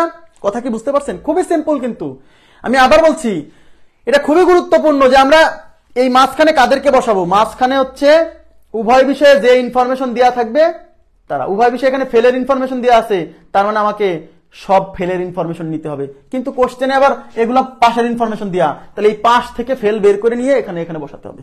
অঙ্ক বুঝছেন কিনা বলেন? খুবই সিম্পল। এই অঙ্ক করতে আপনার বেশি সময় লাগবে না, তো আমি তো বুঝাইছি তাই বেশি সময় লাগছে। এই অঙ্ক করবেন আপনি মাত্র মানে 15 সেকেন্ডে অঙ্ক শেষ করে দিবেন। 15 সেকেন্ডে। আপনি তো জানেনই যে আপনি একটা সার্কেল আঁকাবেন, একটা আয়তক্ষেত্র আঁকাবেন, মাঝে দুইটা সার্কেল, এটা হলো ইংরেজি, এটা হলো বাংলা। উভয় বিষয়ে 10% কি ফেল, তাহলে উভয় বিষয়ে 10% ফেল। Okay fine. তাহলে এখন ইংরেজিতে কতজন ফেল করছে সেটা বের করতে হবে। 70% ইংরেজিতে পাস, কিন্তু আমরা তো পাস আলাদাকে নিচ্ছি না, আমরা নিচ্ছি ফেল আলাদাকে। তাহলে 70% পাস, তাহলে তার মানে 30% ফেল। 70% পাস করছে মানে কি? তাহলে ফেল কত পার্সেন্ট ইংরেজিতে? 100 থেকে 70 বাদ দেন, তাহলে 30%। তার মানে ইংরেজি সার্কেলে মোট হবে 30, তার মধ্যে 10 বসছে, তাহলে আর 20 লাগে 30 হতে। বাংলায় 80% পাস, তাহলে আমার তো পাস আলাদাকে নেওয়া যাবে না, আমরা নিব ফেল আলাদাকে। তাহলে বাংলায় 80% পাস হলে ফেল কত? 20%। তাহলে এখানে 10 বসছে, তাহলে এখানে 10 বসবে, তাহলে মোট হবে 20। এরা কারা? অন্তত একটি বিষয়ে ফেল। তাহলে 20 আর 10, 30 আর 10 40, তাহলে 40% হচ্ছে অন্তত একটি বিষয়ে ফেল। তাহলে 40 এর বাইরে যারা আছে তারা উভয় বিষয়ে পাস। কারণ অন্তত একটি বিষয়ে ফেল আলাদাকে বাদ দিচ্ছেন, তার মানে সব ফেল আলাদা এখান থেকে বাদ পড়ছে। দুইটা বিষয়ে ফেল তারাও বাদ পড়ছে, একটা বিষয়ে ফেল তারাও বাদ পড়ছে। তাহলে অন্তত একটি বিষয়ে ফেল, এর বাইরে যারা আছে তারা উভয় বিষয়ে পাস। তাহলে টোটাল 100% শিক্ষার্থী থেকে এই অন্তত একটি বিষয়ে ফেল বাদ দিলে পারে 60% হচ্ছে উভয় বিষয়ে পাস। আর কোশ্চেনে বলা আছে 360 জন উভয় বিষয়ে পাস করছে, তার মানে এই 60% যা বোঝায় এই 360 জন তাই বোঝায়। বলছে মোট শিক্ষার্থী কত? মোট শিক্ষার্থী মানে 100% ইজ ইকুয়াল টু কত? তাহলে লিখবেন 60% ইজ ইকুয়াল টু 360, 1% কত? 100% কত? ক্লিয়ার? ওকে, নেক্সট। আচ্ছা, কোন পরীক্ষায় 90% শিক্ষার্থী ইতিহাসে এবং 85% পরীক্ষার্থী ভূগোলে কৃতকার্য হলো যদি উভয় বিষয়ে কেউ ফেল না করে এবং উভয় বিষয়ে 225 জন পাস করে থাকে, তবে ওই পরীক্ষায় কতজন অংশগ্রহণ করেছিল? এইবার আমাকে বলেন তো, এখানে উভয় বিষয়ে পাশের ইনফরমেশন দিয়ে আছে না ফেলের ইনফরমেশন দিয়ে আছে? তাহলে আমি বুঝবো এতক্ষণ ধরে আপনারা কি বুঝলেন। এই অঙ্কে উভয় বিষয়ে পাশের ইনফরমেশন দিয়ে আছে না ফেলের ইনফরমেশন দিয়ে আছে? বলেন। আমি ততক্ষণ পানি খেয়ে নি, পানির বিরতি দিলাম 20 সেকেন্ড।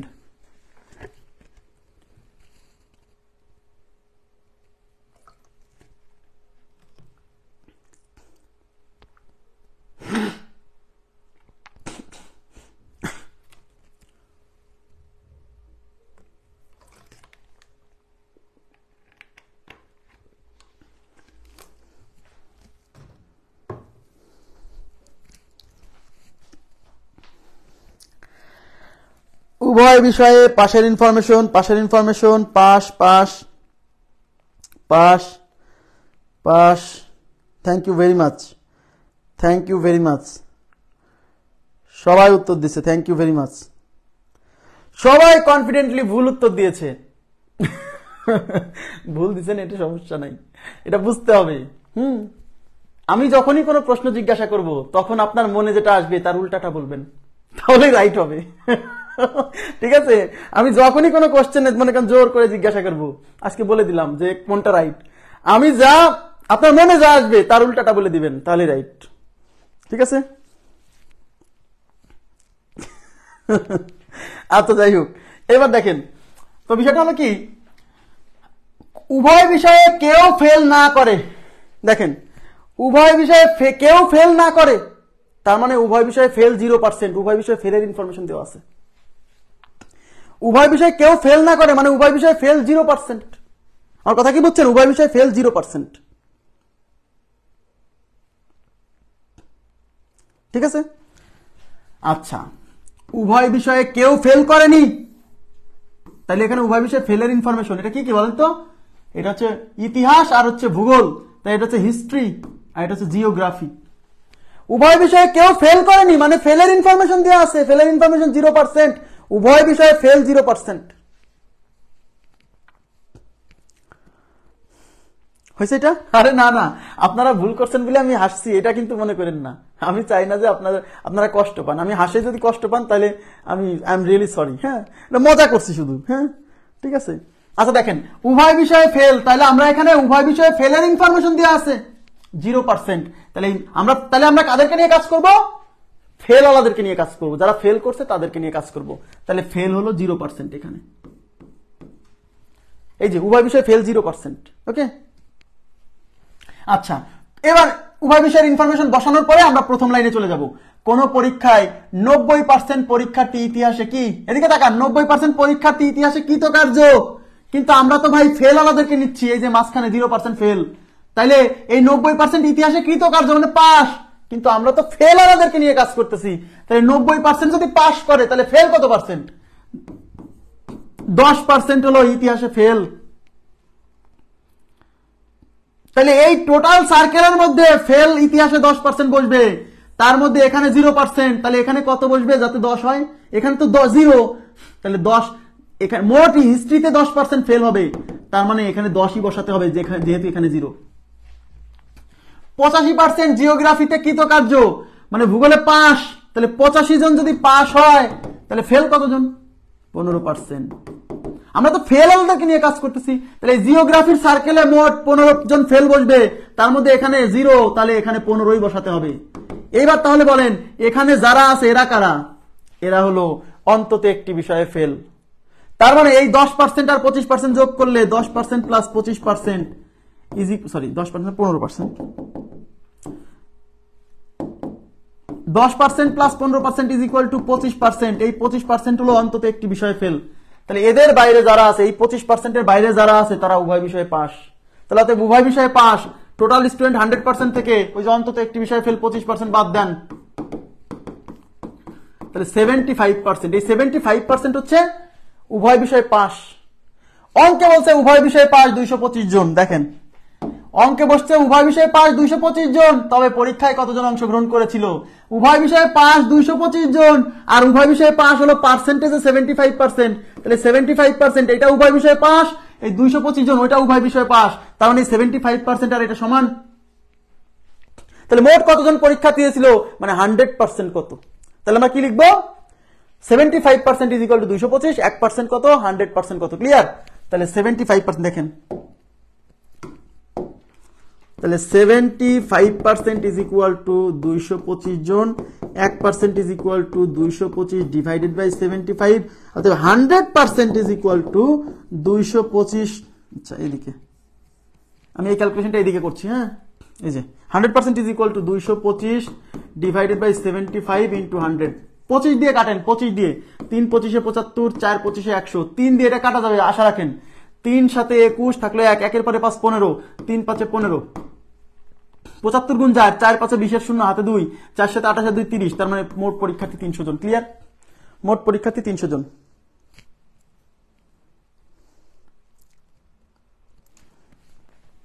একেবারেই সিম্পল। এটাই হলো ভেন চিত্র। হ্যাঁ, ভেন চিত্রের সাহায্যে এগুলো সলভ করা খুবই সহজ, কিছুই লেখা লাগে না, শুধু কনসেপ্টটা মাথায় রাখতে হবে। প্রথমে এই উভয় বিষয়ের ইনফরমেশনটা প্রথমে পূরণ করতে হবে। উভয় বিষয়ে যা দেওয়া থাকবে তাই পূরণ করতে হবে। এখানে উভয় বিষয়ে ফেল দেওয়া আছে, তাই ফেল পূরণ করছি। উভয় বিষয়ে যদি পাস দেওয়া থাকতো পাস দিয়ে পূরণ করতাম। এখানে দেওয়া আছে উভয় বিষয়ে ফেল, বাট আবার অঙ্কে দেওয়া আছে উভয় বিষয়ে পাস, তাহলে এই উভয় বিষয়ে পাস থেকে আমার ফেল বের করে নিয়ে এখানে বসাতে হবে। আমার অঙ্ক কি বুঝছেন? এর আগের অঙ্ক আর এই অঙ্কটা, আগের অঙ্ক আর এই অঙ্কটা কিন্তু একটু ট্রিকি। কি ট্রিকি? এখানে দেওয়া আছে উভয় বিষয়ে ফেলের ইনফরমেশন, আর এইখানে দেওয়া আছে পাসের ইনফরমেশন। তা আমরা তো উভয় বিষয়ে যখন ফেল নিচ্ছি, তাহলে এই পাস গুলো থেকেও ফেল গুলো বের করে নিয়ে বসাতে হবে। হ্যাঁ, তার নাম ভেন, ভেন ডায়াগ্রাম, নামও তার ভেন। ঠিক আছে, একটি ক্লাসে 30 জন ছাত্র আছে। খেয়াল করেন, একটি ক্লাসে 30 জন ছাত্র আছে। সেটের ক্লাস যখন করাবো না, সেটের ইনক্লুশন এক্সক্লুশন প্রিন্সিপাল যখন দেখাবো, মূল মজা, ভেন চিত্রের মূল মজা তখন। এখানে তো সব, এখানে দেখাচ্ছি মাত্র ভেন চিত্রের 20% মজা এখানে দেখাচ্ছি। মূল মজা হচ্ছে সেটের ক্লাসে, লিখিত ক্লাসে। হ্যাঁ, লিখিত যখন পড়াবো তখন দেখবেন ইনক্লুশন এক্সক্লুশন প্রিন্সিপাল, মানে আপনার পড়তেই ভালো লাগবে। হ্যাঁ, কিন্তু তার জন্য অবশ্যই একটু মাথায় কিছু থাকা লাগবে, একদম কিছু না থাকলে আবার নিতে পারবে না। দেখেন এখানে কি বলছে, একটি ক্লাসে 30 জন ছাত্র আছে, তার মানে টোটাল 30 জন। Okay fine. তাদের মধ্যে 18 জন ফুটবল খেলে, 18 জন ফুটবল খেলে, 18 জন ফুটবল খেলে। দেখেন 18 জন ফুটবল খেলে, ফুটবল, এবং 14 জন ক্রিকেট খেলে, 5 জন কিছুই খেলে না। ইয়েস ইয়েস, টোটাল শিক্ষার্থী 30 জন, টোটাল 30 জন, 5 জন কিছুই খেলে না। তার মানে এখানে হলো, তাহলে আমরা কাদেরকে নিব? এই 5 জন কারা? যারা ক্রিকেট ফুটবল কিছুই খেলে না। তার মানে উভয়ের ইনফরমেশন হচ্ছে যারা খেলে না। তাহলে আমরা তাদেরকে নিব যারা খেলাধুলা পছন্দ করে না। আমরা তাদেরকে নিব যারা খেলাধুলা পছন্দ করে না।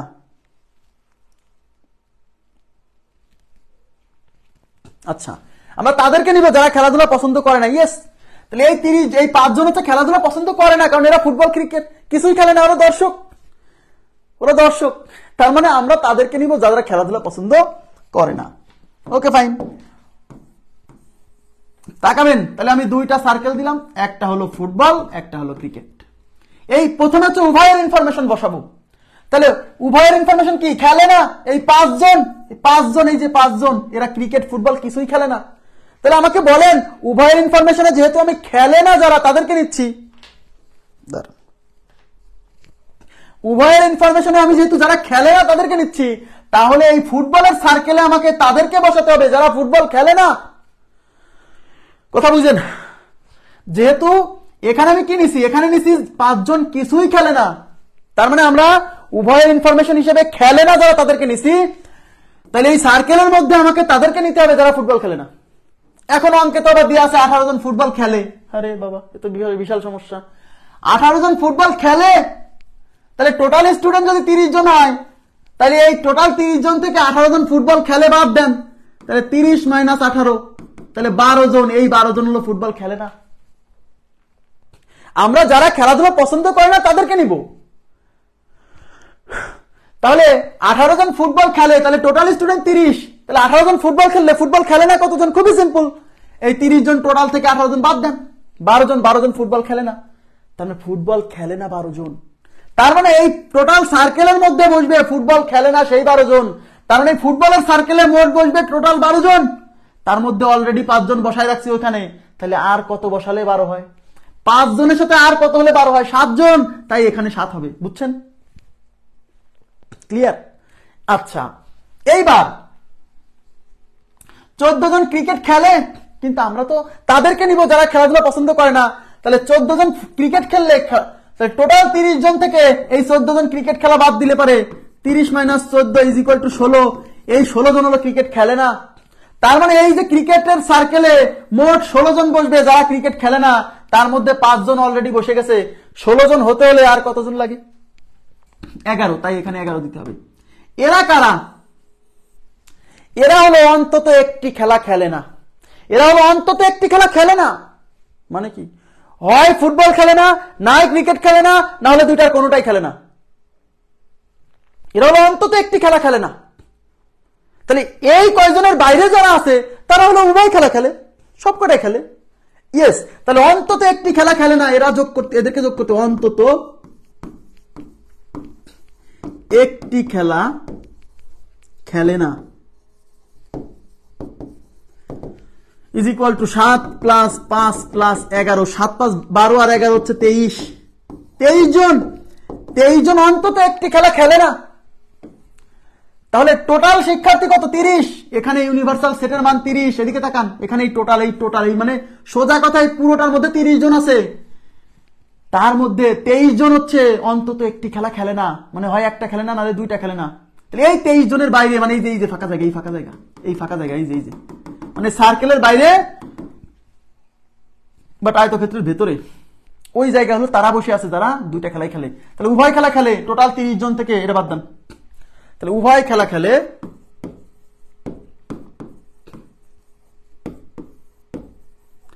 Is equal to 30 minus 23 is equal to 7 জন। 30 মাইনাস 23 ইজ ইকুয়াল টু 7 জন। ক্লিয়ার?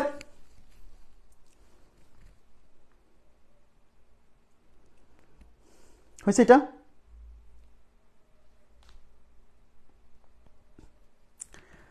আচ্ছা, এইবার আমাকে বলবেন, যদি এই প্রশ্নে আপনাকে বলতো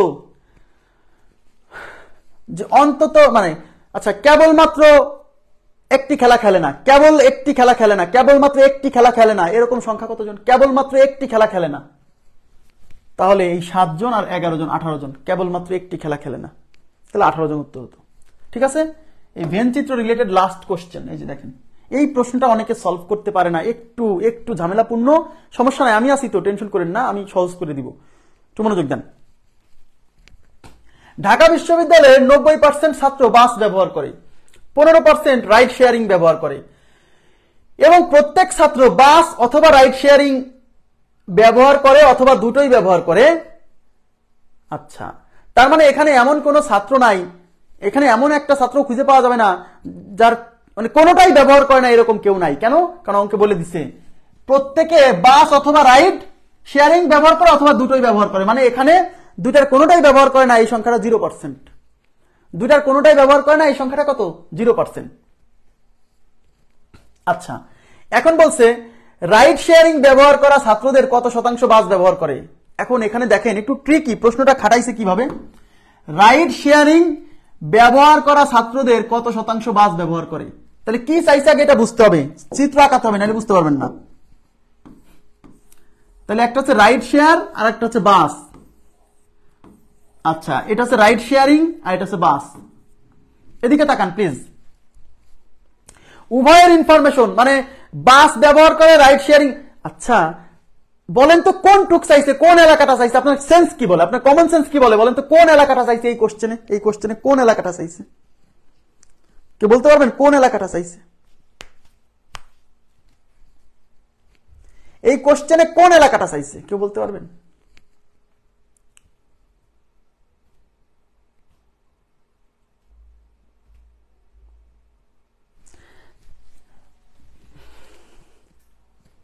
বলছে না, ভয়ে কেউ বলছে না, দেখছো? রাইড শেয়ারিং ব্যবহার করা ছাত্রদের কত শতাংশ বাস ব্যবহার করে? রাইড শেয়ারিং ব্যবহার করা ছাত্রদের, তার মানে প্রথমে বলে দিচ্ছে যে এই ছাত্ররা রাইড শেয়ারিং ব্যবহার করে। এই যে রাইড শেয়ারিং যারা ব্যবহার করে তাদের মধ্যে কত শতাংশ বাস ব্যবহার করে সেটা চাইছে। ইয়েস, মিডিল এলাকা বা কমন এলাকা, ইয়েস এই এলাকা চাইছে, বুঝতে হবে এই কোশ্চেনে এই এলাকা চাইছে। সরাসরি বলছে না যে রাইড শেয়ার এবং বাস উভয় ব্যবহার করে এই ছাত্র সংখ্যা কত, এটা সরাসরি বলছে না, এই জায়গায় একটু প্যাচ ঘুরাই দিছে। রাইড শেয়ারিং করা ছাত্রদের কত শতাংশ বাস ব্যবহার করে, তার মানে প্রথমে বলে দিছে রাইড শেয়ারিং করা ছাত্রদের কতজন বাস ব্যবহার করে। তার মানে সেই সার্কেলটা অবশ্যই রাইড শেয়ারিং এর মধ্যে থাকবে, এবং এই রাইড শেয়ারিং এর মধ্যে বাসের যে অংশটা মানে এইটুক। ক্লিয়ার? তার মানে উভয় এলাকা বের করতে হবে। আগের অঙ্কগুলোতে কি দেওয়া ছিল, এদিকে তাকান, আগের অঙ্ক যেগুলো করছেন সেখানে কি দেওয়া ছিল, এই উভয়ের ইনফরমেশনটা দেওয়া ছিল। আর এই কোশ্চেনে উভয়ের ইনফরমেশনটা বের করতে হবে, তাই আমরা ধরে নিব যে রাইড শেয়ার এবং বাস উভয়ই ব্যবহার করে, ধরে নিচ্ছি X%। আমি জানি না ওটা বের করতে হবে। তাহলে রাইড শেয়ার ও বাস ব্যবহার করে X%, ধরে নিচ্ছি আমি যেহেতু জানি না, তাহলে আমি এখানে কি বসাবো? আচ্ছা এটা মুছে দিই।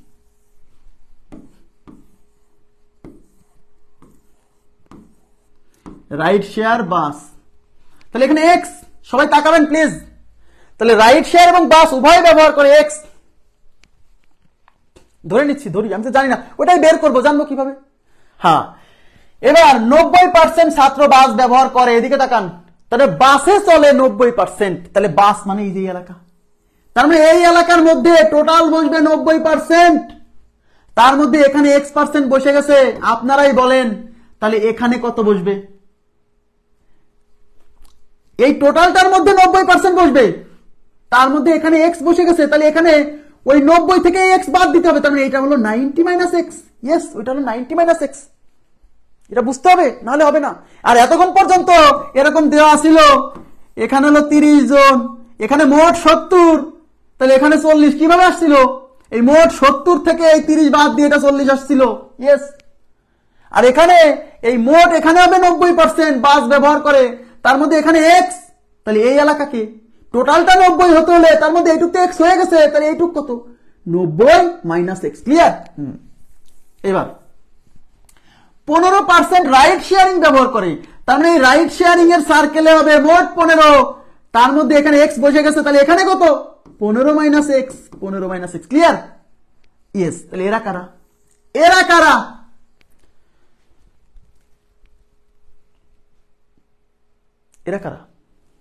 এরা হলো অন্তত একটি ব্যবহারকারী, হয় রাইড শেয়ার ব্যবহার করে, না হলে বাস ব্যবহার করে, না হলে উভয়টা ব্যবহার করে। অন্তত একটি ব্যবহারকারী হচ্ছে তো, তাহলে অন্তত একটি ব্যবহারকারী।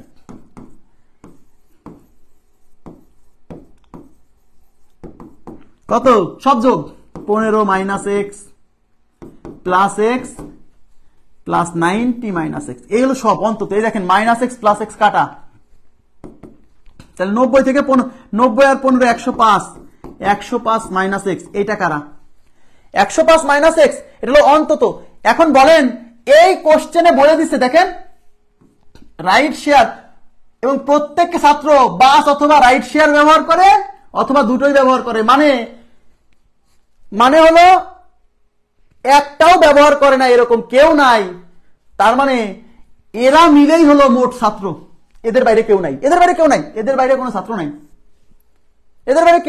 কারণ কেউ বাস ব্যবহার করে, কেউ রাইড শেয়ার ব্যবহার করে, অথবা দুইটাই ব্যবহার করে অন্তত, মানে এই কেউ বাস ব্যবহার করে, কেউ রাইড ব্যবহার করে, অথবা দুইটার একটা কেউ ব্যবহার করে, অথবা দুইটাই ব্যবহার করে, তার মানে কেউ ব্যবহার করে না এরকম কেউ নাই। এই লাইনটা ক্লিয়ার করে দিচ্ছে, দেখেন এই যে প্রত্যেক ছাত্র বাস অথবা রাইড শেয়ার অথবা দুটোই ব্যবহার করে, তার মানে একটাও ব্যবহার করে না এরকম কেউ নাই, ওটা 0।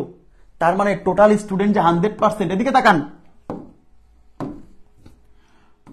টোটাল স্টুডেন্ট যে 100%, এই 100% স্টুডেন্ট মানে এরাই, তাই এই সবগুলো যোগফল 100%, তাই এই যে যোগফল এটা ইজ ইকুয়াল টু 100%। আমার কথা কি বুঝছেন? তাহলে প্রশ্ন মতে এই 105 - X ইজ ইকুয়াল টু 100%, এই 105% কিন্তু, বুঝছেন? তাহলে এই আচ্ছা পার্সেন্ট, আচ্ছা 100 দেন, 100% না দিলে 100 দেন, পার্সেন্ট না দিলেন সমস্যা নেই, 100 দেন শুধু, পার্সেন্ট না দিলেন। তাহলে এই 105 ওই পাশে নিয়ে গেলে এই পাশে -X থাকবে, ওই পাশে আছে 100, এই 105 ওই পাশে গেলে -105, তাহলে -X is equal two -5, minus cancel, তাহলে X is equal two 5, X is equal two 5। এইবার এই কোশ্চেনের উত্তর কত বলেন? এই কোশ্চেনের উত্তর কত? তাহলে উত্তর কত আসছে? এই কোশ্চেনের উত্তর কত? অনেকে মাইরে দিয়ে আসবে 5, 5%, 1 নম্বরে আছে ভুল। ভাইয়া প্রশ্নটার দিকে তাকান, রাইড শেয়ারিং ব্যবহার করা ছাত্রদের কত শতাংশ বাস ব্যবহার করে? এদিকে তাকান, এদিকে। তাইলে আমাদেরকে বের করতে বলছে কাদের শতকরা চাইছে, এই জায়গার শতকরা চাইছে রাইড শেয়ারিং এর সাপেক্ষে। হ্যাঁ, এই জায়গার আমার শতকরা চাইছে যে রাইড শেয়ারিং ব্যবহার করা ছাত্রদের কত শতাংশ বাস ব্যবহার করে। তার মানে আমার এই এলাকার উত্তর চাইছে, হ্যাঁ এই এলাকার ছাত্র তো চাইছে, টোটাল ছাত্রের সাপেক্ষে চাইনি। টোটাল ছাত্রের সাপেক্ষে চাইলে এটা 5% হইতো। যদি বলতো যে উভয়টাই ব্যবহার করে এরকম ছাত্র সংখ্যা কত, তাহলে উত্তর 5%। অঙ্কে বলছে রাইট শেয়ারিং ব্যবহার করে এদের মধ্যে কতজন মানে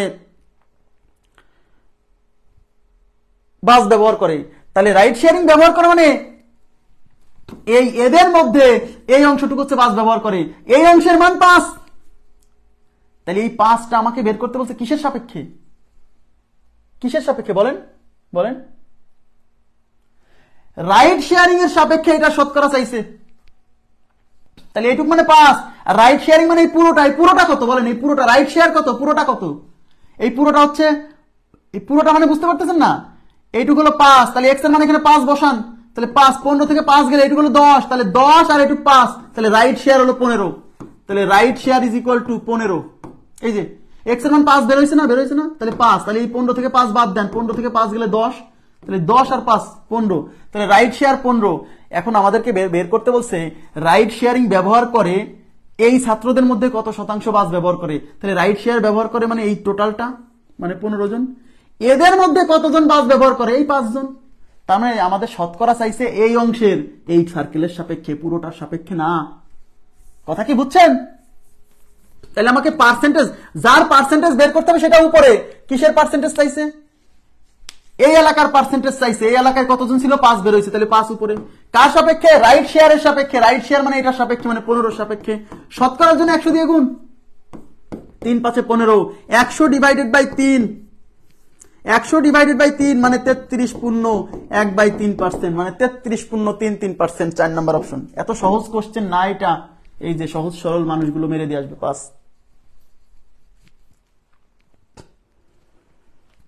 সহজ সরল মানুষগুলো 5% মেরে দিয়ে আসবে। এই কোশ্চেন যদি বলতো যে কতজন শতকরা কতজন ছাত্রছাত্রী আসে উভয়টাই ব্যবহার করে, তাহলে একদম 5%, ভেরি ইজি। বাট বলছে রাইট শেয়ার ব্যবহার করে এদের মধ্যে কতজন বাস ব্যবহার করে, তার মানে আমাকে বাস, তার মানে আমাকে রাইট শেয়ার ব্যবহার করে তাদের মধ্যে বাস ব্যবহার করে এই কয়জন, তার মানে আমাকে শতকরা বের করতে হবে এই এলাকার রাইট শেয়ারের সাপেক্ষে, বলে দিছে। আপনারা কি বুঝছেন? এই জায়গাটা বুঝছেন কিনা প্লিজ একটু। অঙ্কটা কিন্তু সহজ না, এত সহজ না। এই যে এখানে এই যে বলছে রাইট শেয়ার ব্যবহার করে করা ছাত্রদের কত শতাংশ বাস ব্যবহার করে, তার মানে আমাকে বাস ব্যবহার করে, তাহলে আগে আসতে হবে রাইট শেয়ার ব্যবহার করে, আমাকে আসতে, তার মানে আমাকে এর মধ্যে কাজ করতে হবে। রাইট শেয়ার ব্যবহার করে তার মানে এদের মধ্যে কতজন বাস ব্যবহার করে, এই কয়জন। তার মানে আমার এই এলাকার শতকরা চাইছে এই এলাকার সাপেক্ষে। এই এলাকা মানে 5 আর এই এলাকা মানে হচ্ছে 15। ক্লিয়ার?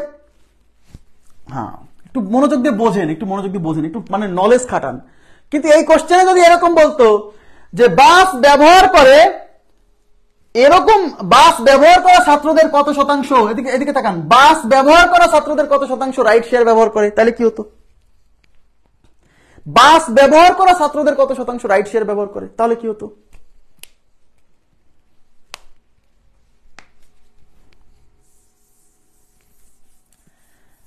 বাস ব্যবহার করা ছাত্র কত হতো বলেন? বাস ব্যবহার করা ছাত্রদের কত শতাংশ রাইট শেয়ার ব্যবহার করে, তার মানে বাস ব্যবহার করা কত ছাত্র, তার মানে আমাকে এই বাসের মধ্যে আমাকে কাজ করতে হবে।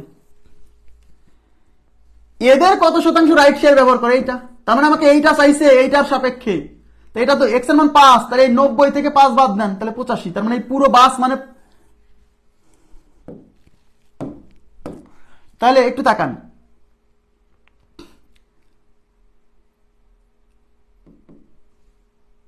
আরে বাস তো 90% দেওয়াই আছে, আমার এখানে এক্স এর মান না বসালে হতো। এই টোটালটা 90, এই যে বাস 90 বা এই টোটালটা যে 15 সেটা তো দেওয়াই ছিল, এই যে আমরা খালি খালি আবার এখানে এক্স এর মান বসায় বের করছি, 15 দেওয়াই ছিল। এই টোটালটা 90, তাহলে 90 এর সাপেক্ষে এখানে কত 5 না, তাহলে তার মানে আমাকে এইটার এই এলাকার শতকরা চাইছে এই টোটাল 90 এর সাপেক্ষে, তাহলে 5 যাবে উপরে, 90 আসবে নিচে, ইনটু 100।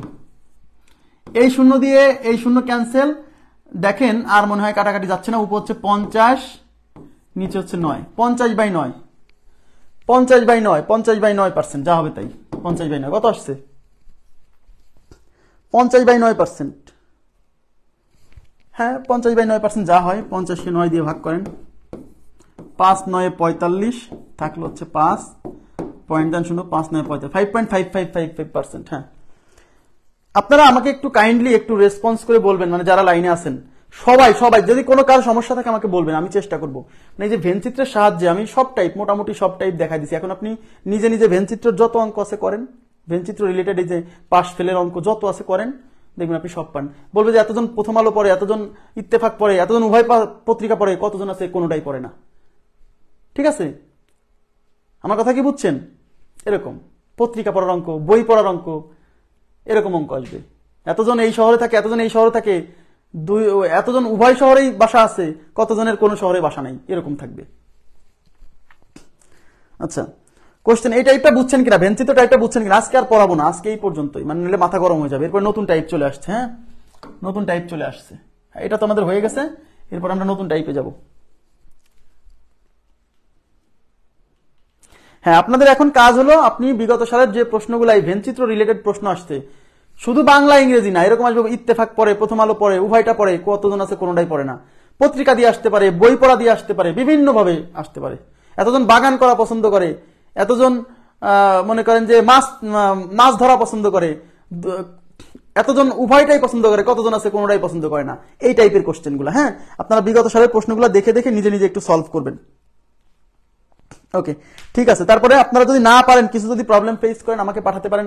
আমি তো আপনাদের জন্য একটা স্পেশাল সার্ভিস চালু করতেছি, আপনারা জানেন না সেটা হলো আমাদের কোর্সটা শেষ হলেই আমি প্রত্যেকটা চ্যাপ্টারের উপর আপনাদেরকে আমি এক একটা সময় দিব, মনে করেন 1 সপ্তাহ সময় দিব, যে এই 1 সপ্তাহের মধ্যে আপনারা শতকরা নিজেরা প্র্যাকটিস করবেন। 1 সপ্তাহ পরে আপনাদের শতকরার উপর একটা পরীক্ষা নিব। তো আপনারা শতকরা পড়বেন 1 সপ্তাহ ধরে। পড়তে গিয়ে বিভিন্ন বিগত সালের প্রশ্নে যদি 2-1টা সমস্যা বা যে যেটা সমস্যা পাবে সেটা আমাকে ইনবক্সে পাঠিয়ে দিবে। তখন ওইগুলা নিয়ে আমি শতকরার উপর একটা সলভ ক্লাস আয়োজন করব। তাতে কি হবে জানেন, মানে পরীক্ষার মানে আমাদের ক্লাসের বাইরেও যদি আমাদের অগোচরে কিছু প্রশ্ন থেকে যায়, সেগুলো আমরা সলভ করে ফেলবো ক্লাসের মাধ্যমে। এরকম প্রত্যেকটা টপিকের উপর আমি এই সার্ভিসটা চালু করবো আপনাদের জন্য। যারা পুরাতন মানে যাদের কোর্সটা শেষ হচ্ছে, তাদেরকে নিয়ে তাদেরকে পড়ার উপর রাখবো, মানে গণিত প্রস্তুতির উপর থাকবে যতদিন পর্যন্ত সে চাকরি না পাচ্ছে। আমার টার্গেট এইটা। এর জন্য ভাই টাকা লাগবে না এক্সট্রা করে, ভর্তি একবার হয়েছেন মানে আপনি আমার লাইফ টাইম স্টুডেন্ট। ঠিক আছে, আপনাদের কাছে খালি আমার একটাই চাওয়া, সেটা হচ্ছে এই যে বাংলাদেশে যে এত সুন্দর একটা কোর্স আছে, এটা অনেকে জানেই না যে এত সুন্দর একটা কোর্স আছে। আপনাদের কাজ হলো এই জিনিসটা প্রচার করে দেওয়া, এইটুকু আমার জন্য করবেন, তাহলে আপনাদের কাছে আমি কৃতজ্ঞ থাকবো।